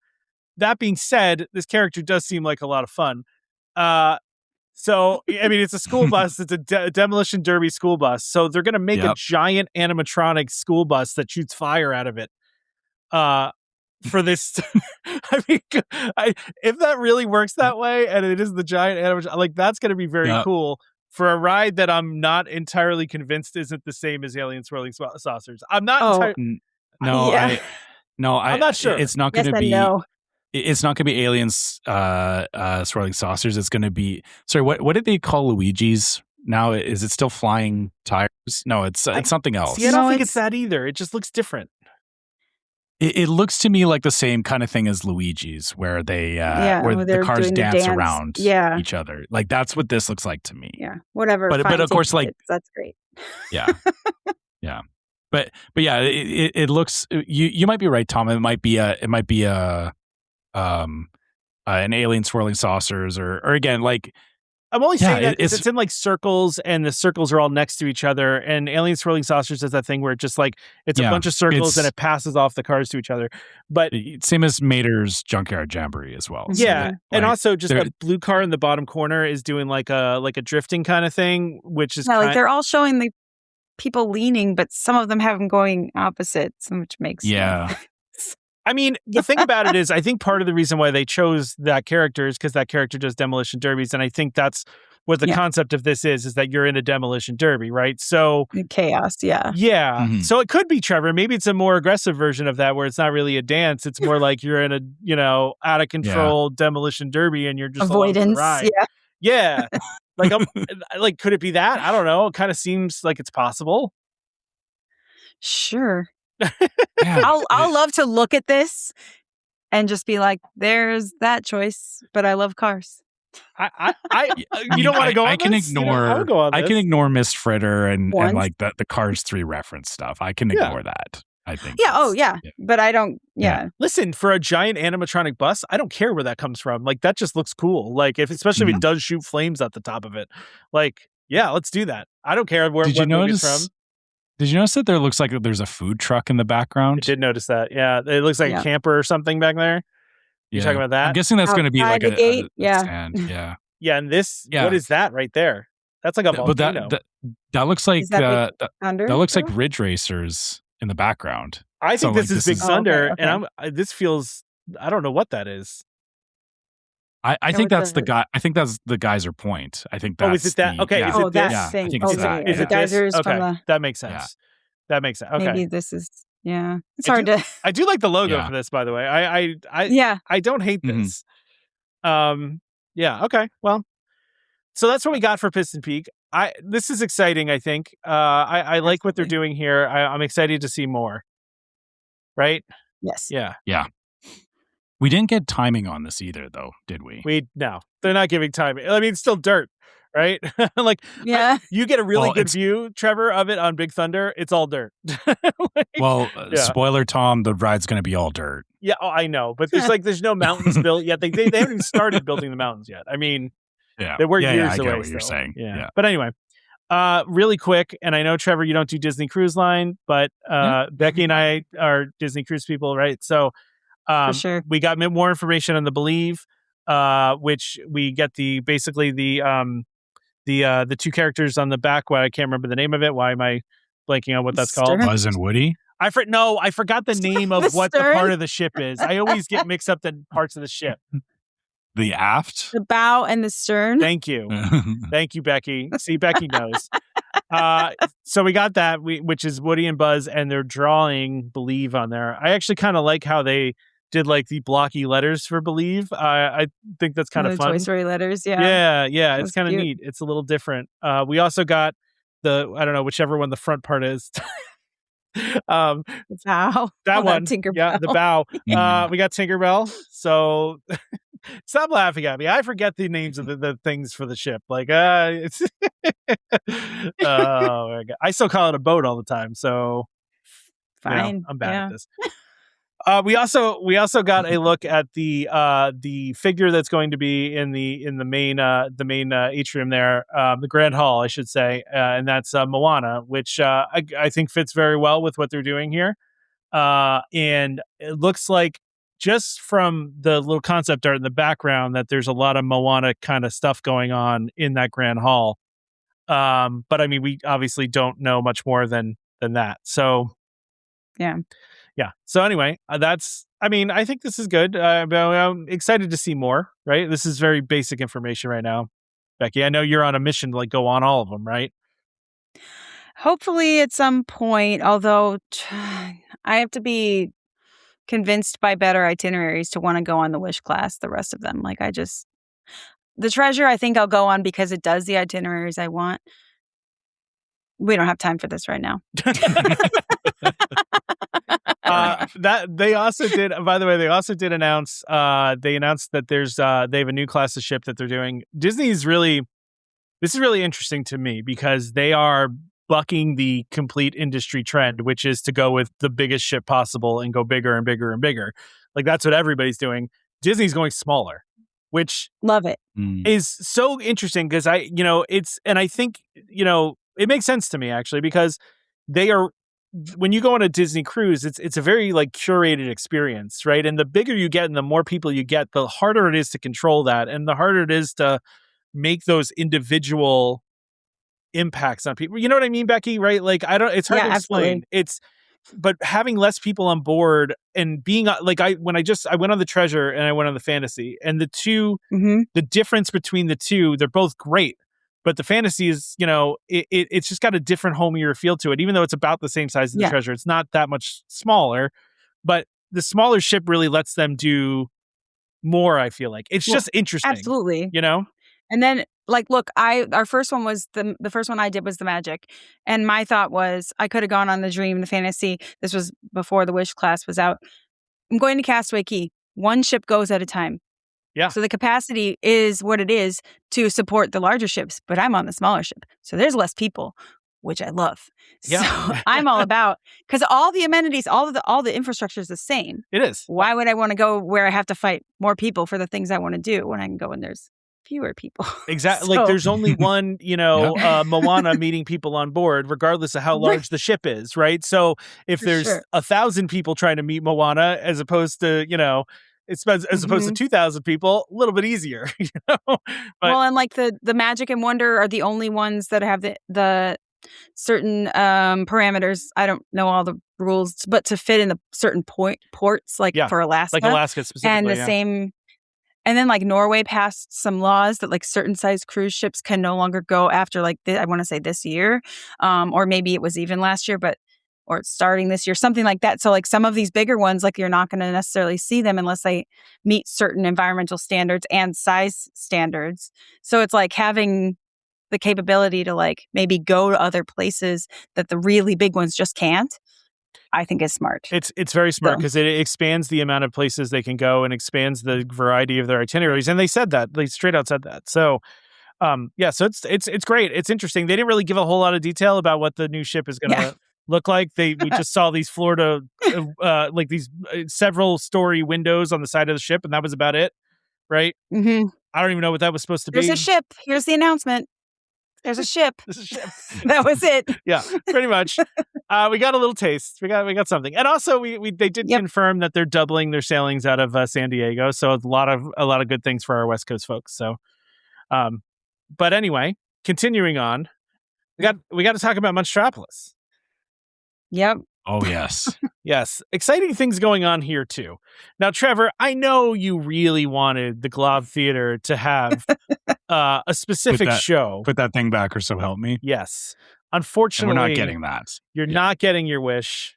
Sorry. I'm not mad. Okay. From what they said, I feel like it's going to have similar energy to that. Yeah. So it's the show. They've revealed that the show is called Welcome to Monstropolis.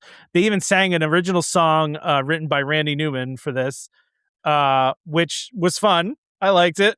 Mm-hmm. This scene that I'm showing on the screen right here of the concept art seems like a chaotic, hot mess of possibly a lot of fun.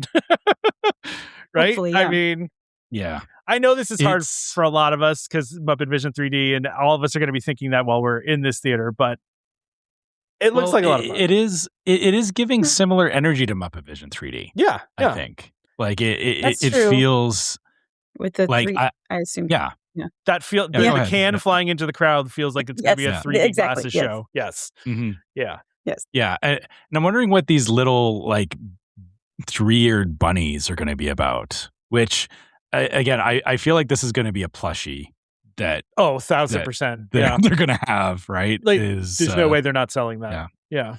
Also, I like the fact that they're bringing back the Monsters U characters for this, because I was actually wondering because like Monsters Inc. takes place after Monsters U, and you don't really hear about those characters. Obviously, like they kind of bring them into the universe later.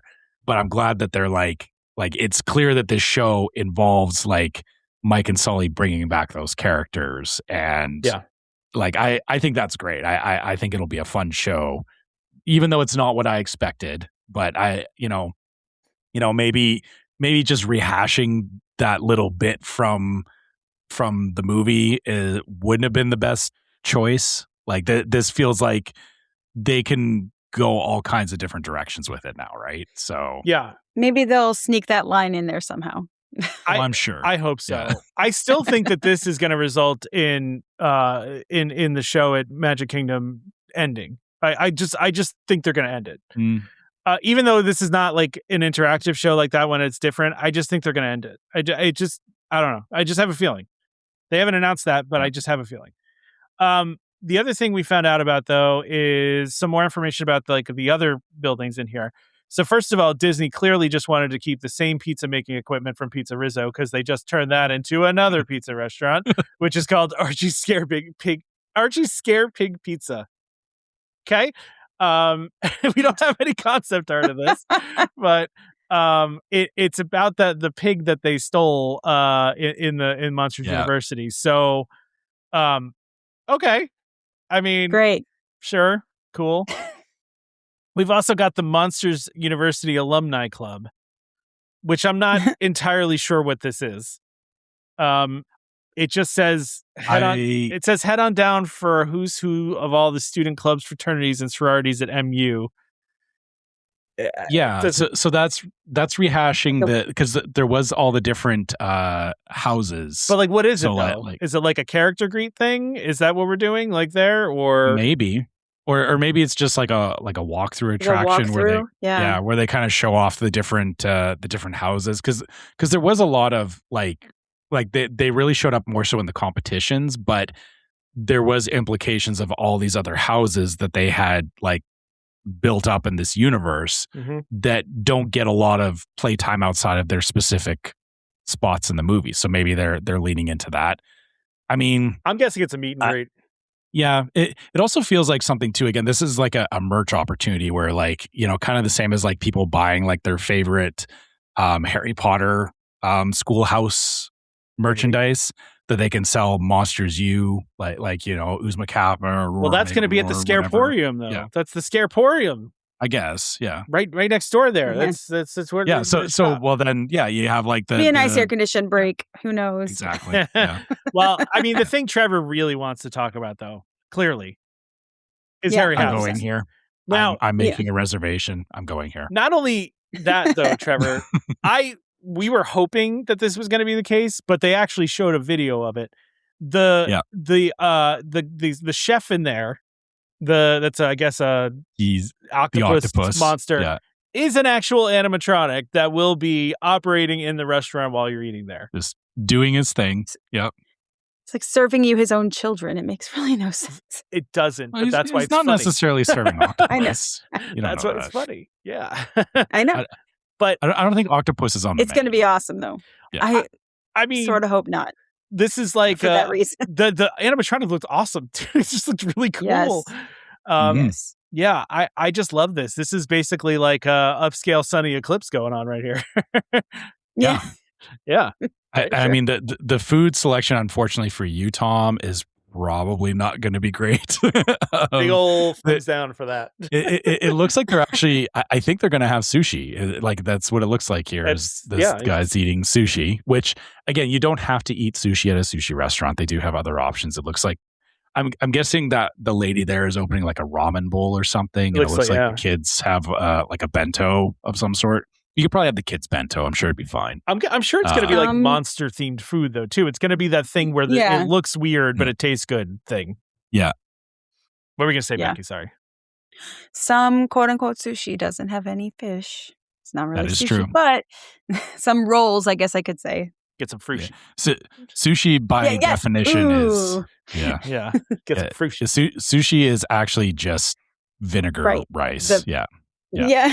Which actually, to that point, Tom, you should really try musubi if you get a chance, because that's using Spam to make it. Which no, don't. You're not helping him. Stay with me, okay? We had it at the Island Tower. They actually served musubi at the Island Tower. It was actually, my brother told me about this. I didn't realize what it was.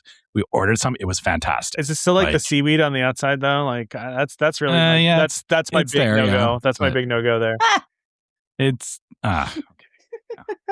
Anyway, I will enjoy Harryhausen's without you. Also, one of these guys has a Roar Mega Roar jacket. Oh, they're gonna be selling that. They're gonna be selling that. Yeah. The Sully ears. I'm so excited for this. The Sully ears. There's the Sully Mike Wazowski ears over there. Yeah. There's very clearly a lounge fly bag floating around right there. Yeah. That bag right there is $150. Look out. I mean so's the jacket. Like exactly. Yeah. But this place looks awesome. I want to go, Trevor, even if like they, I have to ask them sheepishly for chicken fingers. We'll find you something on the menu. Can I get the chicken fingers off the kids menu as like an adult portion, please? But listen, I think this looks really cool. I'm excited for this. Now, one of the things they didn't put out that they showed there was a animated video of the loading station of the roller coaster, which again looks really, really cool. I mean, yeah, I am so excited, and the fact that they announced that this is actually opening next year. That's another thing. Yeah. Without the roller coaster, they kind of made that clear. So they're doing a Galaxy's Edge kind of thing where they're opening the land first, and then the main attraction will come later. Yeah. But I mean, just the fact that it's going to be open next year, it means, it should be coming up quicker than we think. Even regardless of, if the door coaster's not open, this land is going to be just so much fun to go and explore. Between the show and the restaurant, it just further pluses Hollywood Studios for me specifically.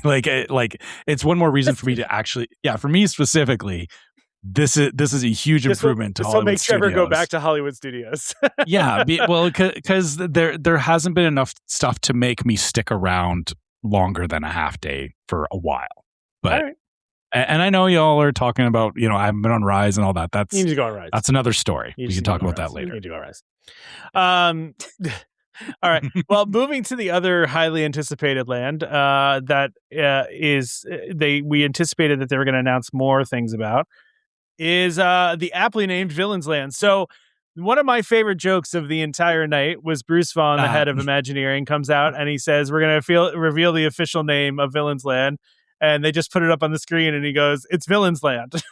and they're like, well, because everything else is named land in Magic Kingdom. But also he goes, well, what else are we going to call it? And I was like, he's right, though. Like, if they gave it some weird name, everyone's still calling it Villains Land, no matter what, right? Like Dark Kingdom or anything. Enter Star Wars Galaxy's Edge. Yeah. Star Wars Land. You just call it Star Wars Land, right? So like, regardless of the fancy name they give it, we're still going to call it Villains Land. So why not just call it Villains Land? So I'm fine with this. I think it's fine. This logo's awesome too. I mean, it's a cool logo. Yeah. I mean, yeah. But I very heavily Maleficent. It is. It's leaning very into Maleficent. Yeah, I'm okay with it though. I'm okay with the name like that. I think they really are going in the right direction with this. So I also love how they presented this too, like the concept art that they gave, the way that they did it.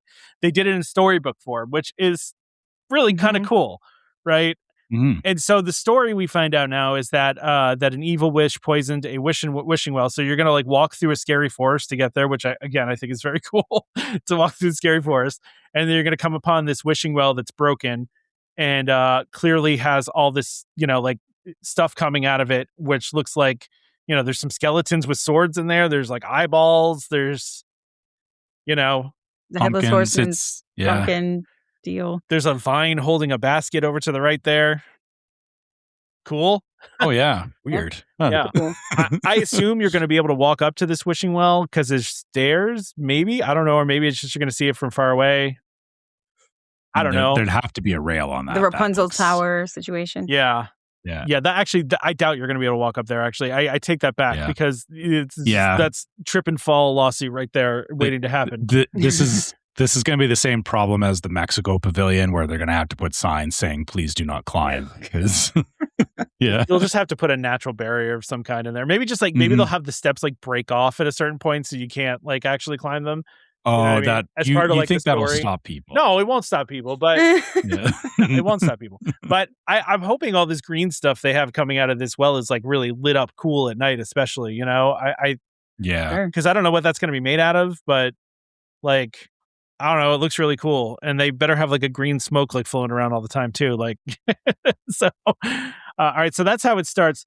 So the next part we get to is the Maleficent coaster. So they very clearly, Bruce Vaughan said multiple times, we've heard a lot of the rumors that are out there. So we want to kind of dispel some of those because there has been a lot of rumors, right? There has been a lot of, talk about this. Now, this doesn't really give us a whole lot more than what we already knew, right? Like the only piece of concept art we had before was this coaster and like a crater of some sort, right? This is a little different. We can see the train. I don't know if the train's going to look like that, and it looks like it's coming from below. I don't know.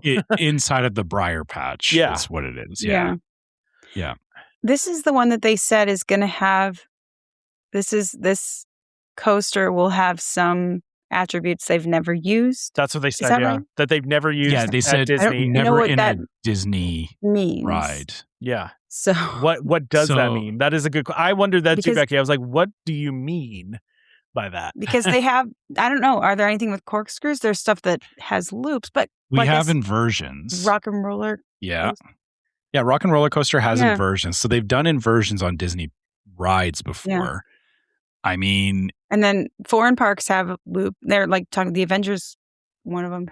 Yeah. So I don't know. I mean, that was something that caught my attention. Yeah, maybe it's like the only other thing I could think of is like there's like the hang time elements in the Universal Velocicoaster. Like it's not just an inversion; it's a held inversion, which is not something that a lot of people are doing or they're like usually there's just an inversion but not that. So I mean it could be something like that.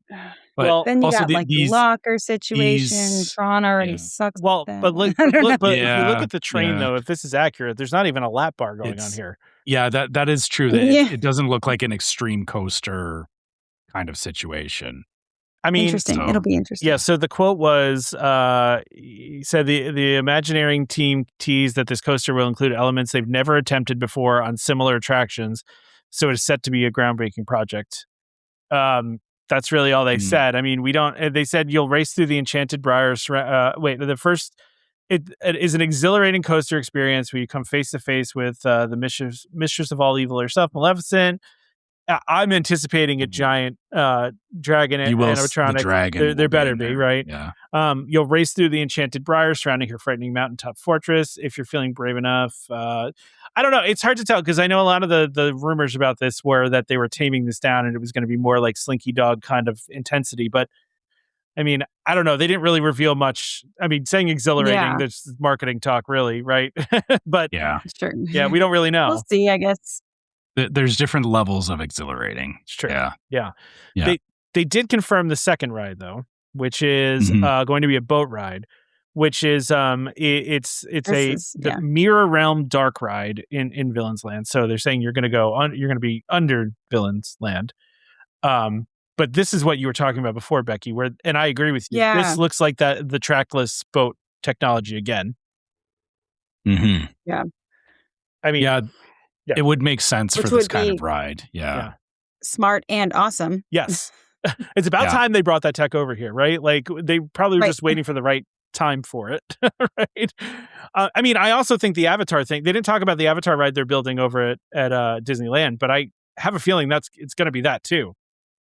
Because that boat ride looks a lot more than Navi River Journey. It looks, not hard to do. No, tell us how you really feel about Navi River Journey, Becky. I hate it. Yeah. Fair, easy. Yeah. Something interesting with this though, because it is this mirror realm thing that they're proposing. I'm wondering if they could get a bit of a Star Tours treatment to it, where because you have a bunch of different villains, and maybe that's been part of the challenge, is that it's like, well, we have a fairly large list of villains, but over time the popular villains change. It's they can add new ones into the fold, based on new movies and stuff. I'm wondering if this is going to be set up in such a way that maybe you don't get the same ride twice, because rotate options.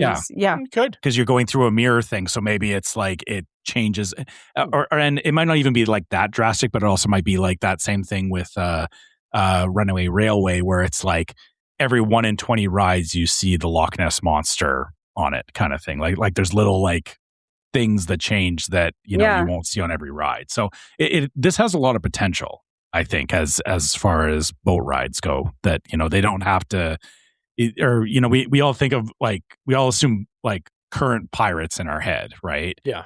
And really, this is going to be just as impressive as anything else that we've seen in recent history, right? So I agree. I mean, they don't throw Hades in this. Oh yeah, on a boat ride, they're missing many marks. Hades needs to be in it. I agree with that. This piece of concept art is basically all we know, right? Like they gave very few details. They just said it's a dark ride. There's going to be a bunch of different villains. There's going to be a combination of special effects and physical set pieces. That's all we got. All right. Right. Now, they also could, besides the trackless boat technology, they also could be using Mack rides. I always forget if it's Mack or Mack. Has this thing called Rocking Boat, which is what is that Dollywood ride that goes on it goes from track to boat. They could do that too. I mean, they're not opposed to using ride systems that are not their own. But I don't know. It doesn't. There's no way to really know if that's what they're doing here or not. I'm thinking it's just what they're using at Pirates, but I don't know. We'll have to see. It is, the boat in here is a little bit bigger than the one we were looking at in the Coco. Was it? Is it though? I feel like because the Coco one's only two rows with a few 3D. Yeah. Well, they are dealing with a smaller footprint at Disneyland than here, right? Like they basically have theoretically unlimited space for this ride, right? Whereas Coco, they don't really. Yeah. So, so I don't know. That's the information we got. I also, maybe we're getting a Cruella ride. I don't know. Yeah. That was a very confusing piece of the presentation where Cruella says, I need to have my own attraction or whatever. Yeah, and then she was. Yeah. And then for a second, everything pauses and I'm like, okay, they're going to announce one more thing, that there's a third attraction here that nobody knew about. And then just Beck comes out. And I was like, what? Just awkwardly, the Imagineer was like, ha ha ha. Yeah, he's like, ha. And nothing. It's like and it's just staring at her. It's like, okay. What are you doing? Like, what? Did Glenn Close just like, improv that one? And now, poor Bruce Vaughn's going to have to answer for that at some point. The talent went off the rails, and that's why you don't do this stuff live. Yeah, it's, I guess. I don't know. But it was just weird because it felt like it was, I don't know. It just felt like they were about to announce there are something too many else. possibilities. Yeah. Mm-hmm. I mean, maybe there is a third ride and they just didn't say anything about it now. I don't know. I have no idea. No. But anyway, well, let's move on to the last two things here. We're at the end somehow. I say somehow. It's been almost 2.5 hours. I don't know how we've gone that went by very quickly. So Tomorrowland is finally getting a reimagining at Disneyland. Now, we don't know when. We don't know the details of any of it. Also, just Disneyland, which this has been rumored for a long time now, right? So a long time. So I'm sure you Disneyland folks right there are very pleased about this, even though we don't have details. I think there's two things with this. Is one, the picture lends itself to, they're just prettying up it's the current Space Mountain. They're giving it a facelift, making everything look nice. The interesting thing, or I think a lot of people were thinking about with this was, okay, what about the People Mover? And I was really expecting them to say it. I really was. And this is a dangerous thing, though, because this can actually swing one of two ways. Is that they're saying we're cleaning up Tomorrowland, we're making it new and improved. That may come at the sacrifice of the People Mover track, because if they need to do huge renovations to Tomorrowland, part of that may be ripping out the People Mover, or they may be factoring that in and going, hey, we're going to actually rebuild the People Mover as part of this, or get it back into operation.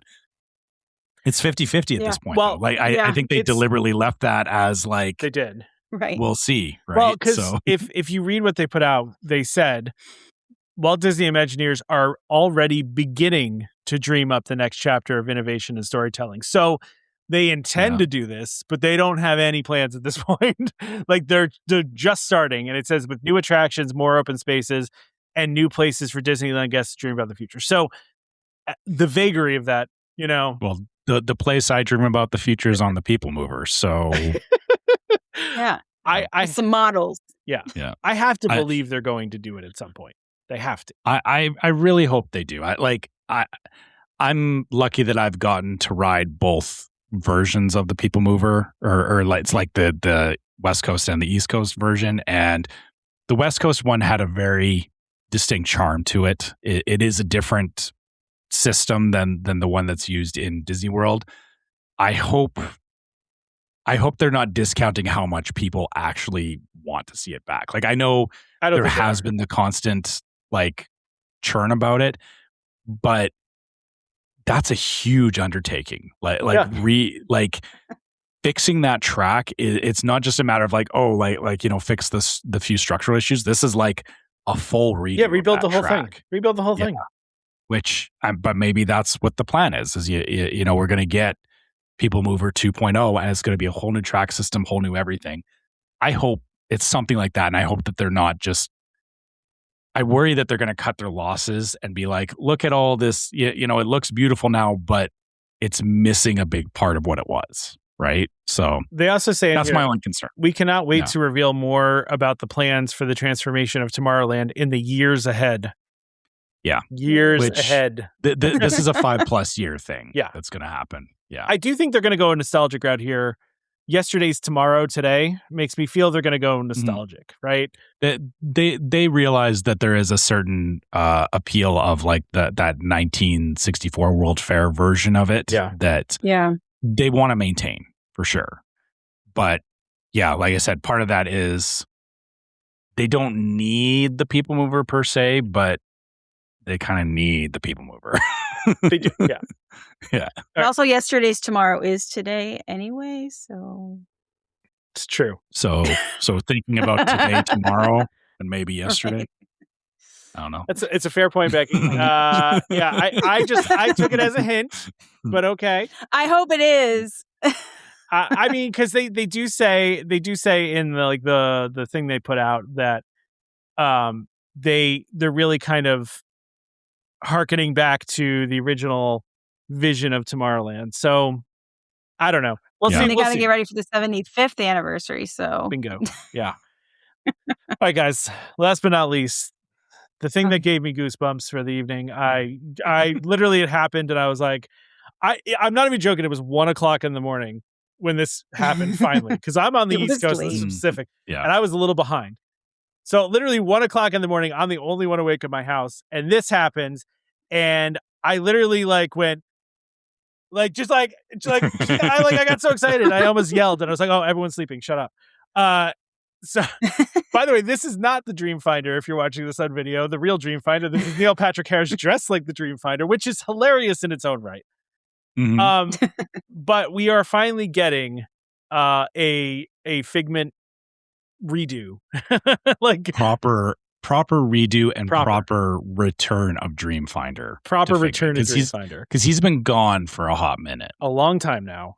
Honestly, I think most fans would be okay if they just redid the original with the technology that happens now. I don't even know if you have to reinvent the wheel here. Just take it back. Just go back to the original. Most of us would be pleased with that, and just use new technology to make it even cooler. Right? I mean, yeah. Okay. So the only thing, sorry, I'm going to argue for the fact that Figment has evolved over time. And the original iteration of Figment, I don't think is quite as fun as the current version of Figment. Okay. Because he has changed as the ride has changed. I think there has to be a mixture of the two. I think, you bring back Dreamfinder, you bring back some elements of the original, but bring back the full track. Bring back the full track. But I think they need to keep the current version of Figment intact. I'm fine with that. Makes sense. Yeah. I have said before, I think this should be a trackless ride. I think they should tear the entire inside of this out and start over again. That's where I'm at this point. I think there's so much they can do with a trackless ride with Figment and with imagination and things like that. I just think it works really well. Are they going to do that? Probably not. But even if you just bring back the rest of the track, they cut that ride in half, basically. Put it back to where it was, and bring back the Dreamfinder, and that's all you got to do, and it's going to make everybody really happy. And this, honestly, when they kept saying, we hear you and we're listening to you, this to me, along with the Yeti and Tomorrowland, were them really, putting the money where their mouth is and saying, we actually are listening to you and we're doing the things that you want us to do, which is this. I mean, this is what we want, right? Nobody's going to be nostalgic for this version of Figment. They're just not. What do you think, Becky? I never saw the Dreamfinder stuff. I never. You don't have a feeling about Figment one way or the other? is so far off my radar of anything I really care about because, again, I didn't experience it. I enjoy the concept of it, and I like how it fits into EPCOT, and I totally understand how that works for everyone. Just personally, I have no nostalgia for it at all. I do get it, and I do like bringing the imagination back, bringing all of that into EPCOT to, I'm very much the World's Fair stuff is really the time frame that I really like Disney history. I mean, I like a lot of further back stuff too, but that's Carousel Progress is one of my favorites, the World's Fair, all of that stuff. And then this kind of EPCOT idea is my nerddom, I think. So I get it. But personally, I can't be thank God they're bringing it back because I don't care. But I am excited. Wow. For the concept of it. And I totally agree with you that, redoing everything while having heavy nods to the original situation, but having the trackless ride, having stuff that can lend itself to being different based on what happens to be right then, makes it more of an imagination than just going on a track. So that's why I think trackless lends itself so well to what Figment is, right? I don't care about trackless, but I think it makes more sense, like what you're saying. I get it. You don't care about trackless? Yeah, I mean it. So I'll argue trackless they've done some cool stuff with trackless rides, but it's not for everybody. The problem with these trackless rides too, and sorry, I speak from personal experience, is that I have somebody in my house who is very sensitive to motion sickness, and the danger with trackless rides is that they push it a little bit too far, and it makes it, even though there's no height requirement, it still becomes something that not everybody can enjoy. Whereas the track rides can, just by nature of it being a more predictable experience in that way, like you know where the track is going, you know what the ride is going to do. I think that makes it more enjoyable, and I don't think everything needs to be a trackless ride. I think the way that Figment is laid out, it can still be on a track, like you said. It can just go back to using the full track system, and just improving on what is already there. I will say, that track system, I think, honestly, probably needs to be ripped out at this point, just because of what they've done to it and the age and everything. This is a monkey's paw wish, though. I should point out, because we're all talking about like, oh, great, they're going to update Figment. Hey, the DVC lounge is right on top of Figment, and do you think that will survive a redo of Figment? Doesn't affect me. I like those Coke freestyle machines. I stop in that lounge regularly, and I use those Coke freestyle machines, and that is a great break in the middle of the day. And yes, I know it's it by months is all. Yeah, it's not. I mean, it's not like the deal breaker, but I'm hoping that I'm hoping we get the best of all worlds from this redo, right? Like I agree. It is a dangerous thing that it's like they can redo it, but aspects of it end up being worse, right? And again, they just kind of said like, we're doing it, and it's like I think they've learned from the mistakes. I do. I believe that they have. But there's nothing that's going to happen that's going to make everyone happy anyway. So you're right. Whatever they do will be great, I'm sure. All right, so Trevor, that concludes the parks panel. We had made predictions about what we thought was going to be announced many episodes ago. And so I thought it was really important that we hold ourselves accountable to the predictions that we made, right? Now, some of these were very ambitious, right? Some of them were very ambitious. We knew they probably weren't going to be true. But we said them anyway, right? So let's do these really quick, because we are 2.5 hours in here. We probably should wrap it up, even though we should call this after this. Yeah. Even though we have other stuff, let's forget it. We've done like 5 hours of content this weekend, so let's call it a day. But okay, so we'll start on my side. My first one was a permanent Bluey land attraction. That was a big no, fail on my part. I still think it's going to happen, just maybe not this year. I mean, the stuff in, or I guess it's not permanent what they've done in Animal Kingdom, they didn't announce it. I said they were going to announce something permanent. They didn't. Right. So fair. Okay. Now Spaceship Earth overhaul. Congrats to me, fireworks. I said it. We got it.